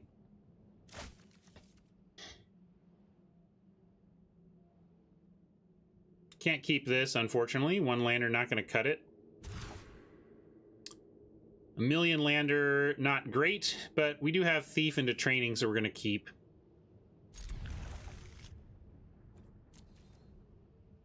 Pretty easy swamp to the bottom. I don't think that was debatable.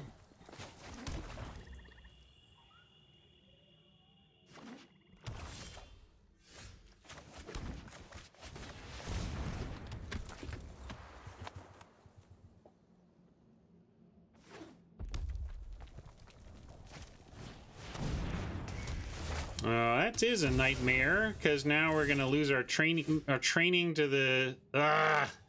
This nightmare has just overperformed every time it's shown up. We're getting absolutely 2 for 1 for 3 mana in a very relevant way. No value off the Harpy in terms of graveyard exiling, but I wasn't going to not play it. Bye, training. Blah. We are having a terrible start to this game. Flooding out a bit and getting hit with a good card from Oppo. It's not great. Blessing does nothing for us here, so we're going to hope that Berserker into Blessing is enough here.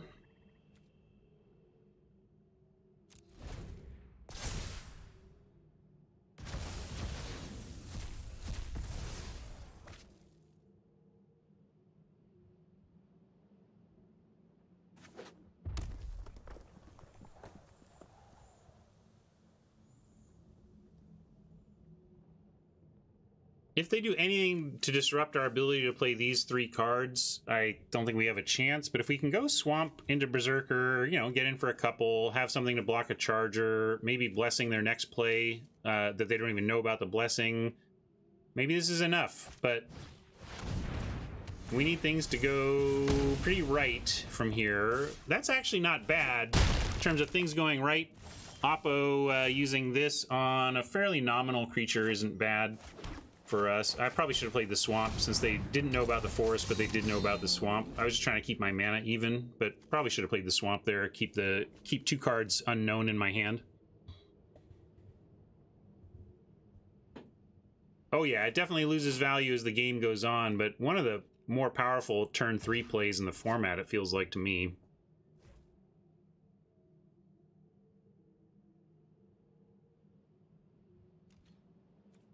No blocks. We're hoping for our Berserker to make it to untap, and we can bless something, either the Charger itself or whatever they deploy here.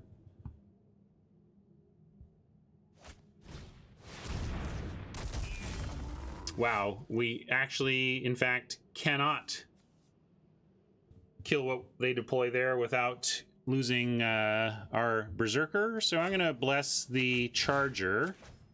And then maybe we have to trade off the Berserker anyway for the 7-3, but we're certainly not going to fight it. I'll run the Swamp out. They know we have it anyway.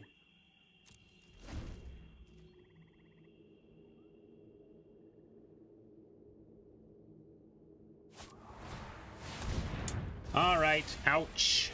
Don't even get the trade. Now we need a Mire's Grasp to not just lose. Or 3-power creature. Yeah, 3-power creature does something.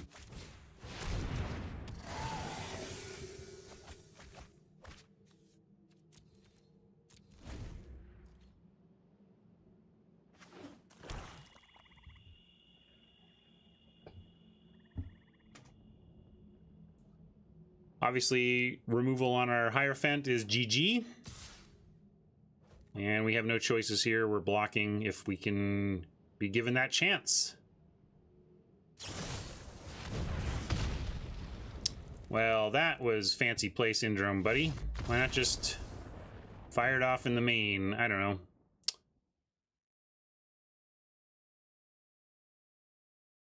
Yeah, and frankly, like Big Scary Dave says, I just want to explain that the band doesn't gouge. Their tickets are $115. And honestly, the thing with the secondary ticket market is nobody's gouging. It's just the secondary market playing out. Like, I mean, even if Dave Matthews Band charged $1,500 a ticket or whatever, if they have an audience that's going to pay that, I think, well, then it's not gouging. It's capitalism at its finest.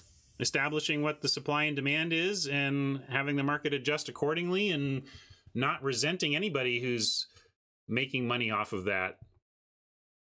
What really bugs me is that when the nature of how tickets are transacted for is that the money goes, that extra money, that huge amount that people are willing to pay doesn't go to the right people. I mean, it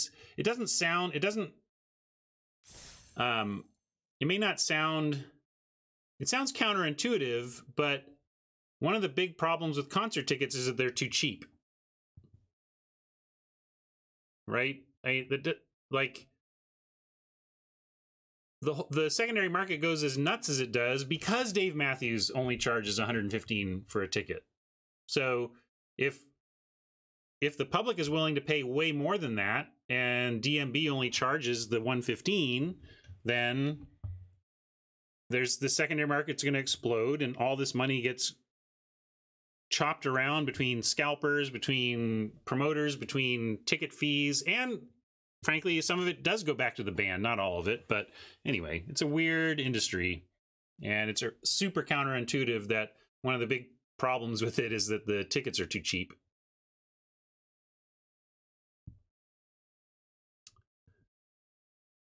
Right. And that's the gamble. GRS points out that the super important thing for bands is to fill the venue, and so you don't want to price it at a point that risks not filling the venue. Not, you know, anyway, it's complicated stuff.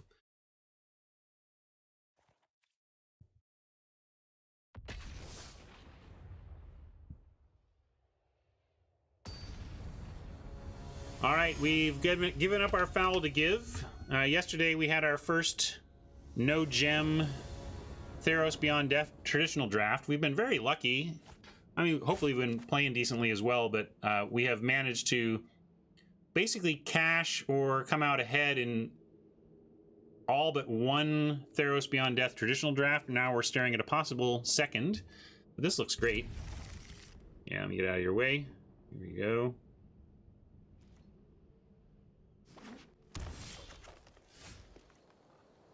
Oh, really, Dave? Well, I would think as a performer you would care. I think that's the point. Not so much that, like, from a financial standpoint, it's not that the band doesn't care. It's about from a performance standpoint. Don't you want, as a performer, a full venue?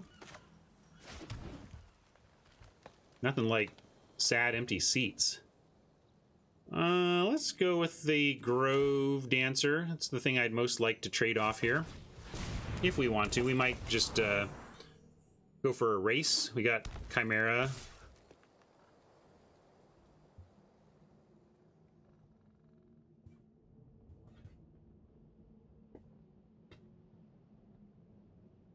So,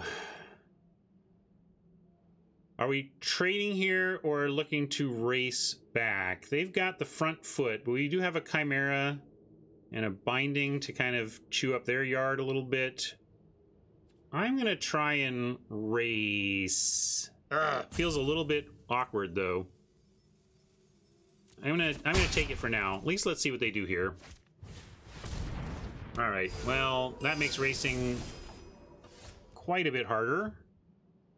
And we're gonna Chimera and hold back now.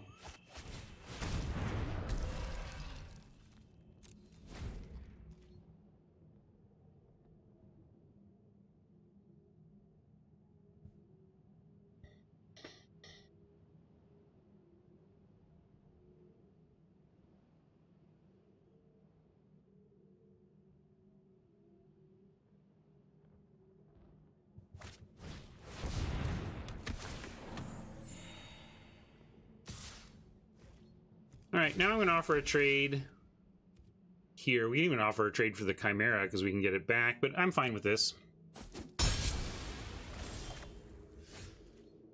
I don't know. If they're not double splashing, I really don't like the Unknown Shores. Could just be someone playing cards they maybe ought not. There are reasons to play an Unknown Shores, but they're pretty few and far between. We don't have a 4. We can go Temple Thief Training or Temple Thief Binding. If we go Temple Thief, if we train the Chimera, then they just trade off with the Petitioner. That's not super exciting. Although we can just keep doing it. You know what I mean? Like, we train, we trade, we bring the Chimera back. Training helps us trade. We still have the Thief. Yeah, I'm starting to come around on that now, actually. Just going in and offering the Chimera for the Petitioner and having our plan be recursion, and also just getting trample on this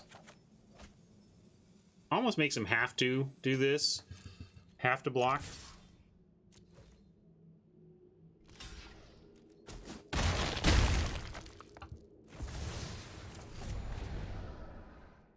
And let's see, we have 3. If we go binding, I'm going to bind because then we can bring back Chimera next turn.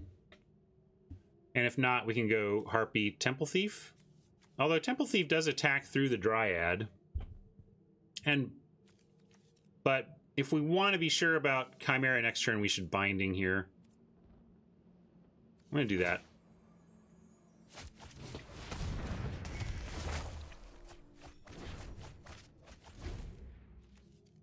Spicy.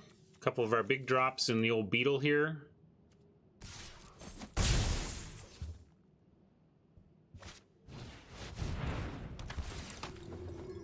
Too bad they didn't churn any escape cards for us to get rid of with Binding.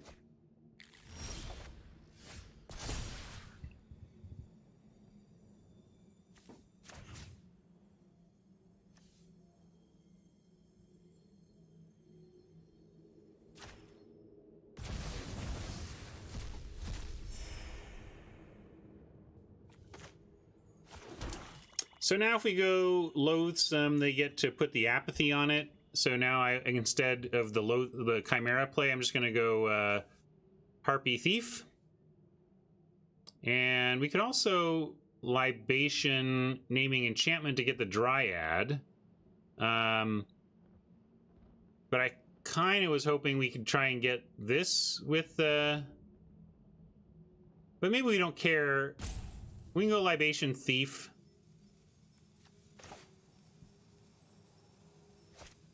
I'm going to put the Thief out, and then Libation is an instant we can play. Although they're stuck on land, so the ability on the Dryad doesn't matter that much. Although if we kill it now, they're also stuck on colors a little more. So yeah, let's do it now. Not let them untap. I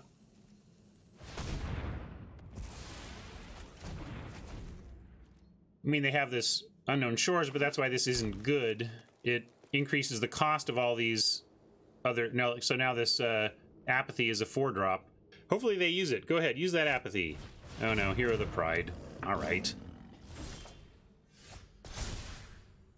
I normally stream till at least noon, and then I go longer depending on the circumstances. So, what are we getting back here and why? Yeah, we could bring back the Horn Beetle, but why not just bring back the Rage Scarred or the Bleeper here? Bleeper just gets a dude. I get the Beetle, but this is like a straight up 2-for-1. Don't you want to get a 2-for-1?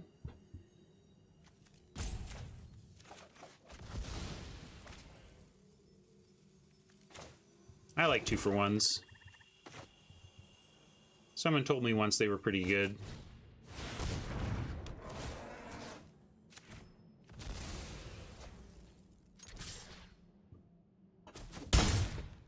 Well, Chimera is pretty easy to bring back for the Beetle, so we can certainly grow the Beetle if needed.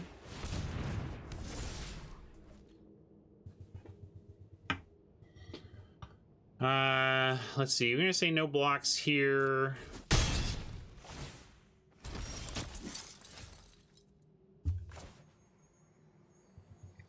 Try to just get there through overwhelming advantage.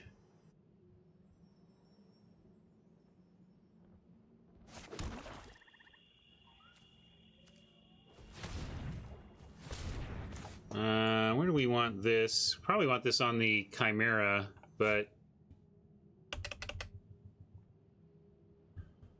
do we want it on the Bleeper? Just get four trample right now.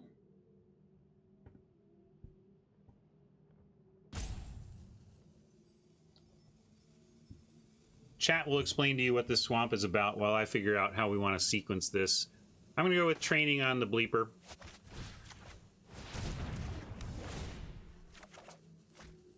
Another Bleepus for next turn. Cool. Cool.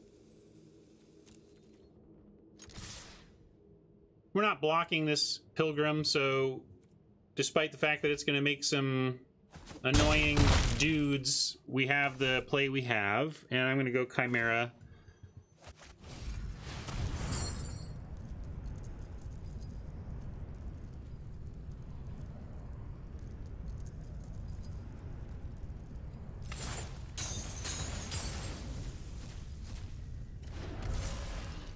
The idea is that land could be, if we wanted it to be, a... for some people, it would be a 1/3 artifact flyer.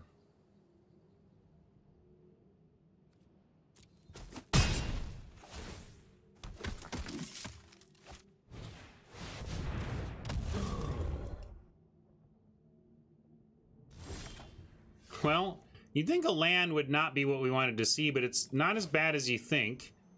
We do get to bleep the sentry thanks to the harpy and the land. So 1, 2, right? Wait, maybe 1, 2, 3, 4, 5, 6. So we can go harpy minus the sentry, and then we give up the chimera to take out 2 soldier tokens, or we give it one of our 2s. 5, 6, 7, 8. Oh, did I math wrong? 5, 6, 7, 8. Sorry, I thought we had 9. Darn it. So then what do we do? I guess we just bleep the pilgrim then. It's still good.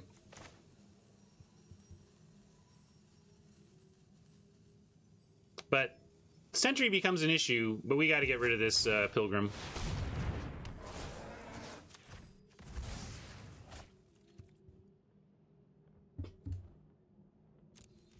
I mean, maybe we can just drop harpy and win in the air in 7 swings or whatever. They've still got to use the apathy on something.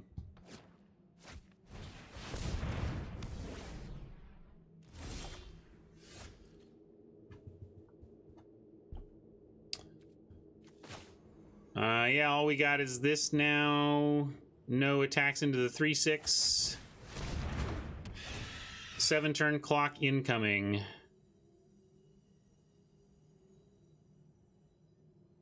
What's the most scary thing to get back? I guess maybe the binding even. If they're doing... or the presence. I guess I'll take the presence.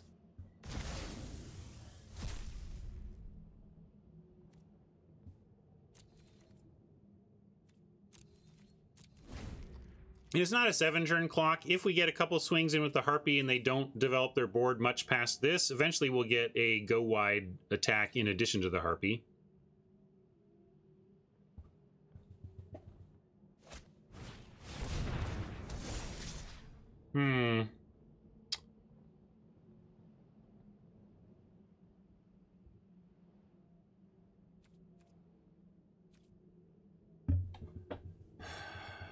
I think we just take the first here.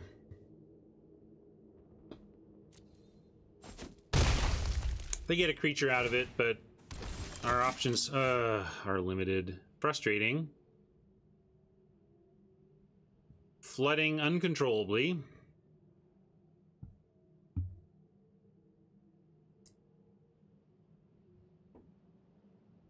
Yeah. Sorry, GRS. First strike says that's a blowout.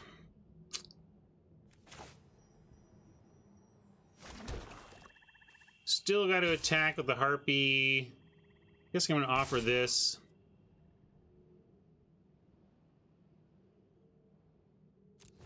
If we're going to race, we need to get some damage in.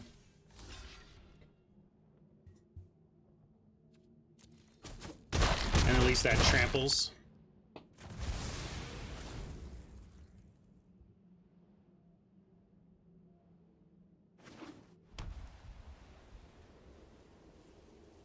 What do we have for that 5/8? We're pretty rough on finding answers to 5/8s. And here, I think we have to start chumping. Liar would get us out of this. We'd like to see the liar.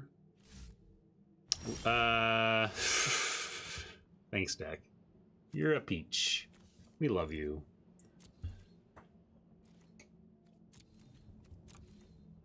Jumping again. Liar gives us a chance. We do need a liar basically right now, though.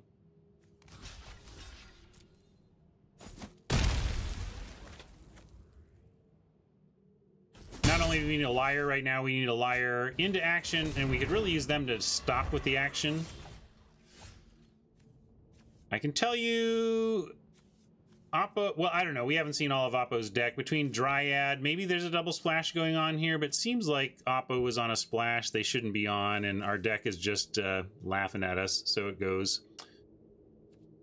So it goes. Let's try to win the next 2 and keep the stream going.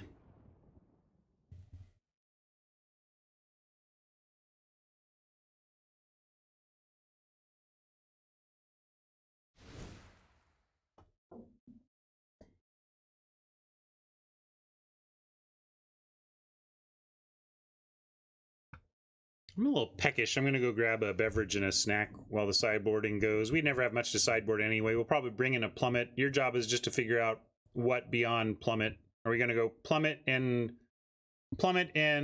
familiar for land and training? Question mark.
I decided to leave the 17 this time.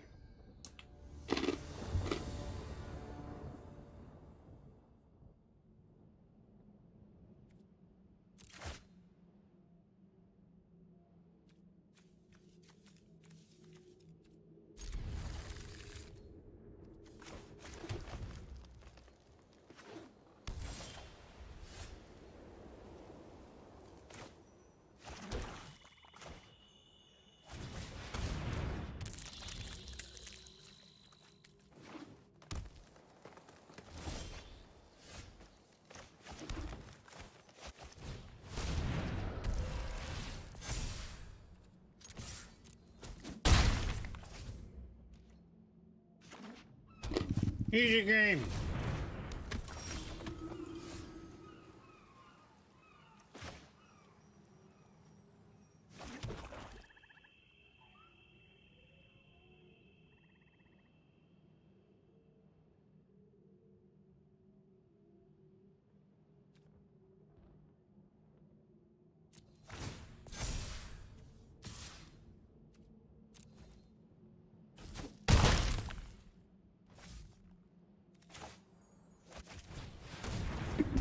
All right. Thief attacks through Evangel, and a lot of what they're doing. Binding gives us some fuel in the yard.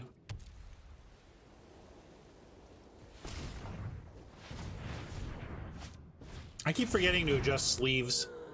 I'll try and update my channel points and put sleeves on the channel points list coming up.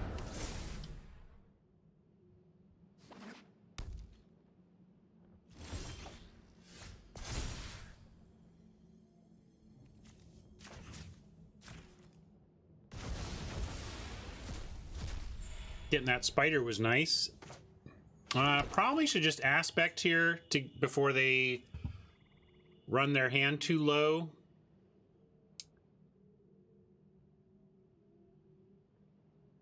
Yeah, we could rage, but if we aspect, we actually get 2 cards. And if we wait, we probably don't. Well, that presumes they draw a card. That presumes they play just 1 spell next turn.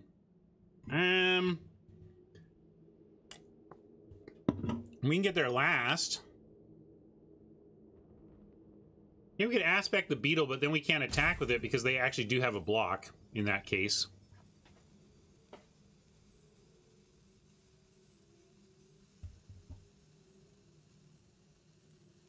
Well, no, if they play a land and a spell, if they play a land and 2 spells, then they go under, right? All right. We can rage the Chimera. Or no, we can... I don't want to rage the Chimera. I want to rage the Beetle. Or we can rage either one. But this is more damage.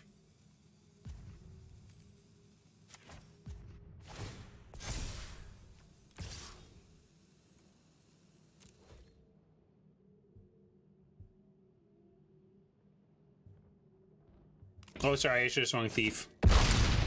Not reading cards, giving Oppo life points, and showing you why I'm not PVDDR.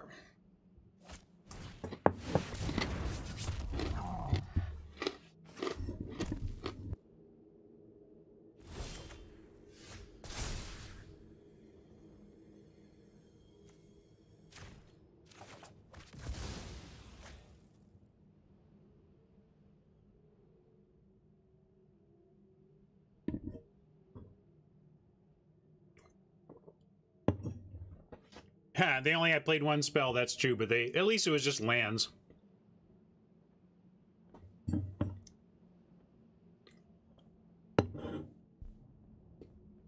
Let's see.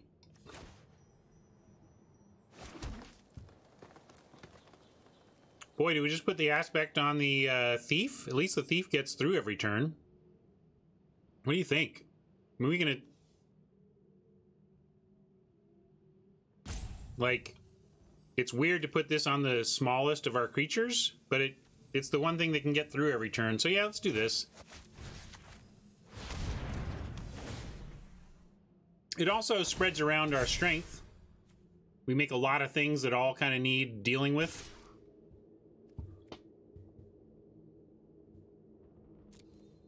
And it does allow us to do something like race a Colossus. If they want to get frisky with the Colossus, we're okay with that.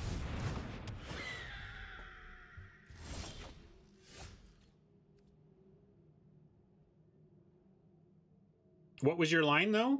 GRS, where did you want it?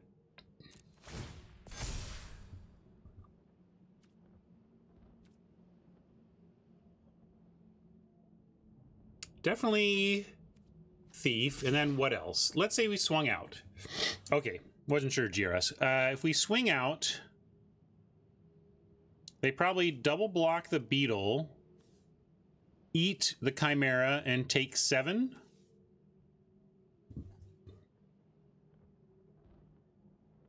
Eating the Chimera is not a big deal. We could recast it. Or they would go, huh.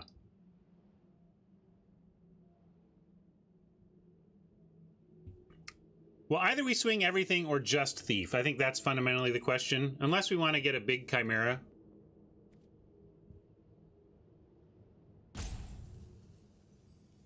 Beetle at 8/8 is pretty good, but Beetle trading for Colossus really sets us up to win next turn.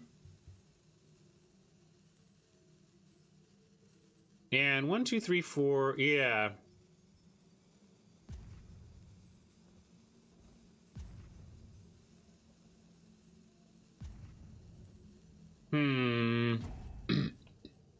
It's close.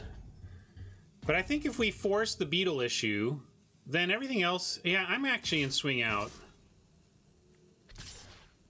Right? Like, look at that. What do they do with us following with the Nyxborn Marauder? I think we swing out, especially with the Nyxborn Marauder back and all the attention they need to put on the Beetle.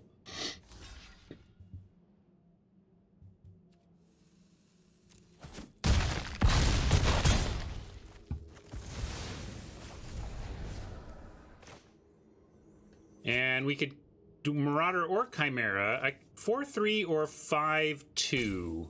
I guess 5/2 is better on this board.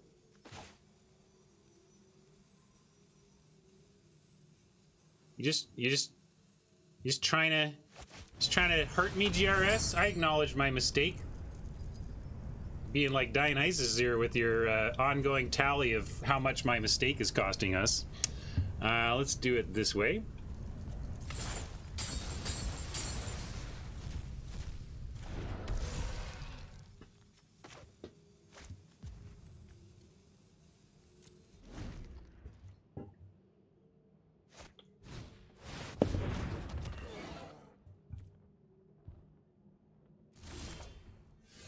Well, none of these can block a Thief, and both of these trade off for their stuff, so we're still going to swing away.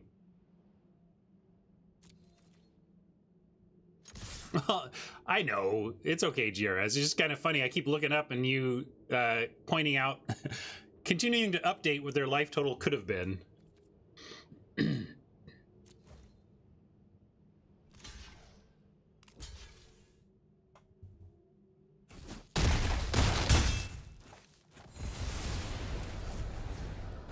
No worries.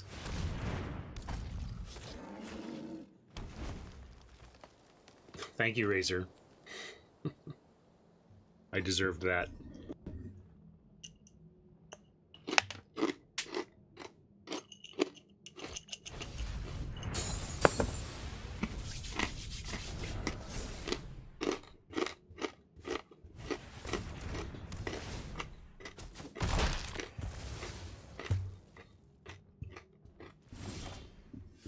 Oh, sorry. I was trying to mute my chewing. I didn't want to expose you guys to this, but I was going to say, can we just... Come on.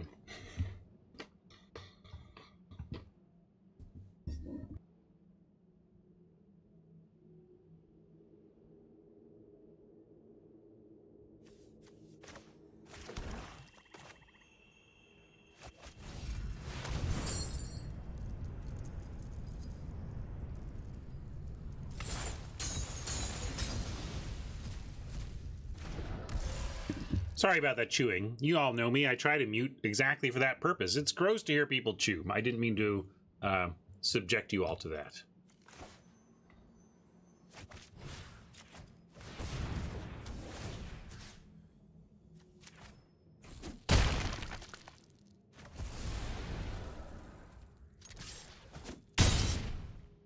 Should be at -4.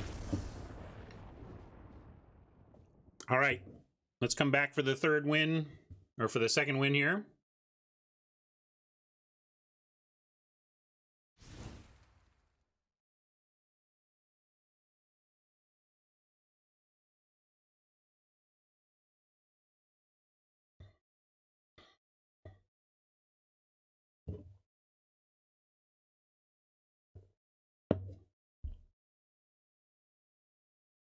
You all get internet cookies.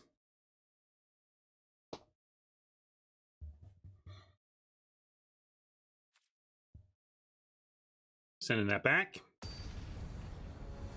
All right, I want this one. Let's get some gems. Let's keep the stream going.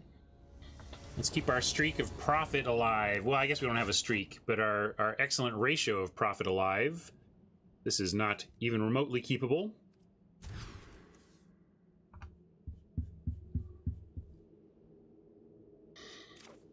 This is going to be a sad keep.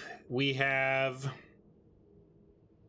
couple draws to find a swamp for the thief, or if we find a green creature, we can creature into training. Yeah, I think we keep this, but it's sad. Sad keep. Get rid of a berserker. It's really tough to go down to 5 cards, even with London. Going to 5 is just brutal. All right, Swamp bails us out here, and this would have been our familiar, by the way, so glad to have the Swamp in this case. I'm not sure, Mabanap. It's close. It's pretty grim to try and win from 5, but it's pretty grim to try and win from this hand too, so I'm really not sure. Well, I don't know if there's an instant speed fight. I don't think so, so I think we get training without worry here. So I'm going to start here.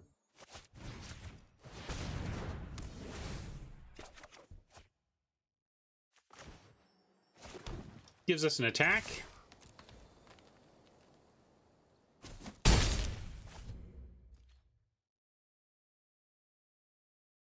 Yeah, we've got a 4, we've got a 5. Hopefully we find another swamp to turn this into a nice 2-for-1.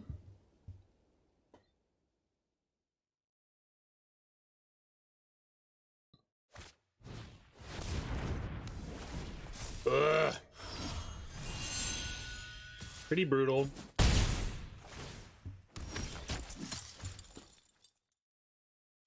And we don't have much to do about it other than play the Hierophant. I don't want to play the Binding right now.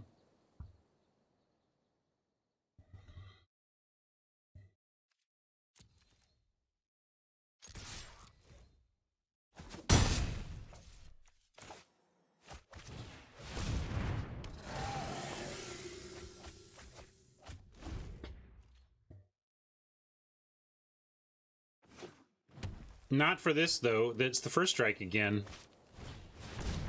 Requires an answer. Well, I mean, it doesn't do much, but we still got to play it, right?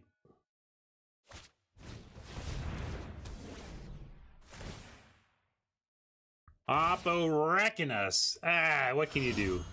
Again, like I get more bothered by punts than by getting destroyed. Sometimes in Magic you get destroyed.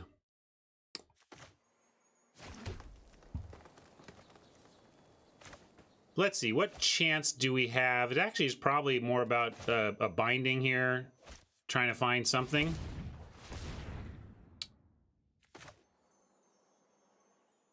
I don't know. I'm making this up here. Ooh, that could have been nice. Liar! That's true, we can just play the Berserker and start bouncing at least. Maybe I should just play the Berserker there. Bleeper, interesting. Okay, we get to get rid of these. Yeah, I should have just played the Berserker and started blocking. But we'll do that now. We can bleep, but it doesn't do enough here. It only does 3, so we'll Berserker and then we get a Bleeper number 2 back, right? So we get 2 Bleepus, we can actually even potentially kill that thing.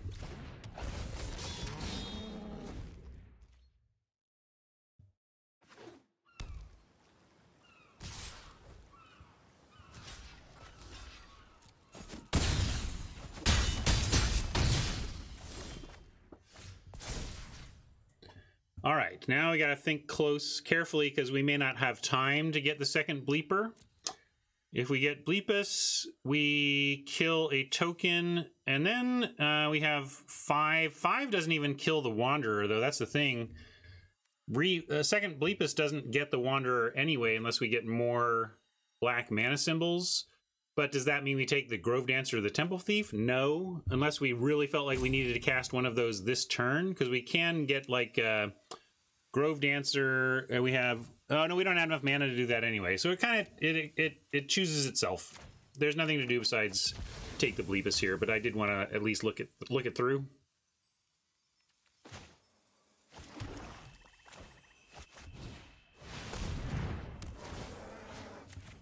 And now with the Berserker to bounce off the Wanderer and a Bleepus to eat 1/1s, we are technically stable, depending on Oppo's 5 cards.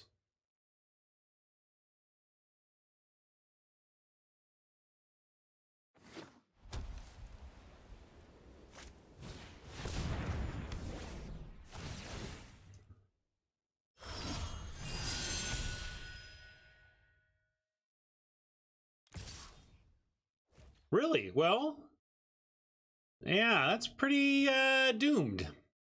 Pretty doomed. Do we just chump? I think we have to take 1 more and hope. Trouble is, one of our big outs is in the yard. Liar would have been a save. I'm gonna say no blocks here, though, and try and find something magical off the top that I'm not thinking about that'll somehow save us. We have 8 damage. Boy, first strike has been rough on people. Commanding Presence has first strike, and it makes all these blocks bad that people are considering.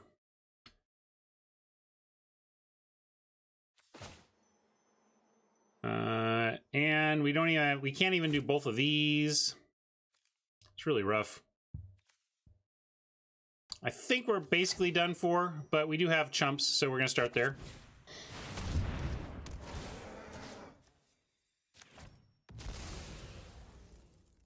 Yeah, Chimera can start chumping.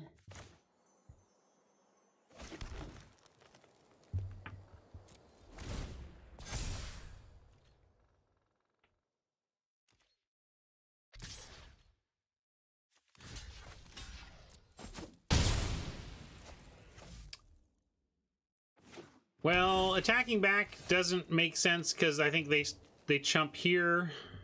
Maybe we have to now, though. If yeah, maybe we do have to crack back. Yeah, I think you're right. We're gonna attack back, but I don't think this is gonna go well for us. But we need a chump, and we need something to eat soldiers, and we need some way to try and win this game. So we got to start doing this. Yeah, do we have Libation as an out? That's a great point. I thought, yeah, it was another game where we use it. So maybe we can come up with a way where Libation isn't out.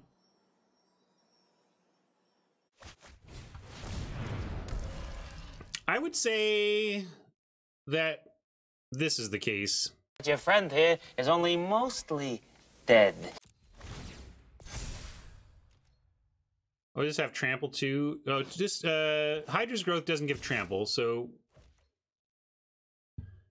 maybe we can chump forever.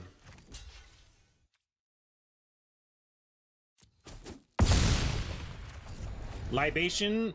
Oppo has nothing but land. Oh, they have something other than land. Plummet for no value right now. No targets, not no value.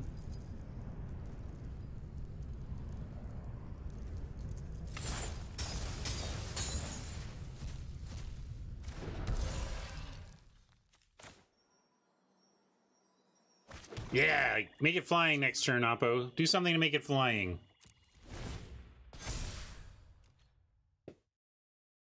That would be amazing. Wings of Hubris, indeed. One time, Magic Gods? Dr. Garfield, are you out there?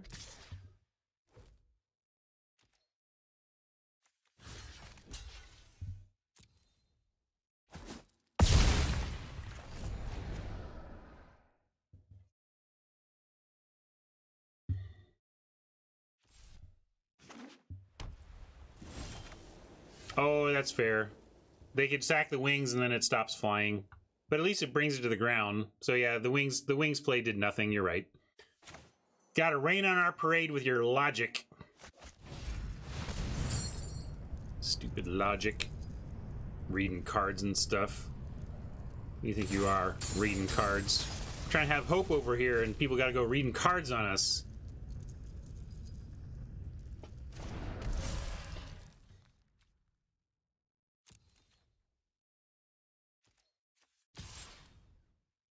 We're gonna send in, let's see, if we do this, we can't do this because then they can just attack for the win. So we'll send in the 5 though.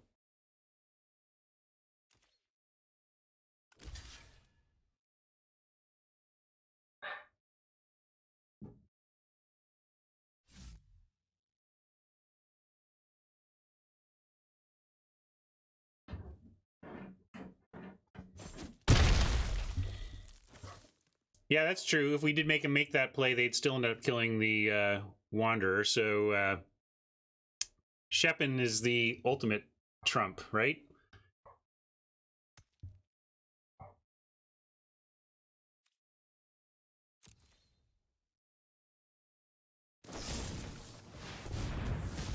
All right. Now they got it. We weren't playing around removal because we couldn't afford to, of course. But we'll let Oppo have their 1923 or whatever, and we have to accept back-to-back days without profit, folks. Kind of stinky, but we've had good success in the format overall. More to the point today, I'm disappointed with failing to read cards here and there. I feel like we had another one of those days where my mistakes during gameplay didn't really impact our results. They just impact my desire to improve and impact my ego a little bit, you know? Oh, Hydra's growth really didn't do anything there. Right, Mavinap? I mean, Hydra's growth made the lethal threat ever bigger, but it didn't really matter. All right, well, let's get some packs here. Oh, and unfortunately with only the 2, we are at 9 packs. I'm going to hold off there.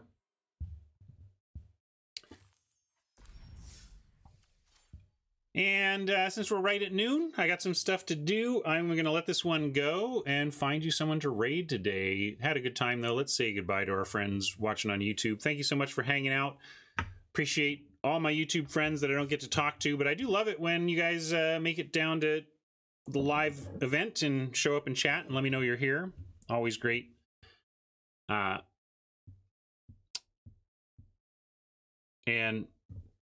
we'll see you in the next draft. Thanks.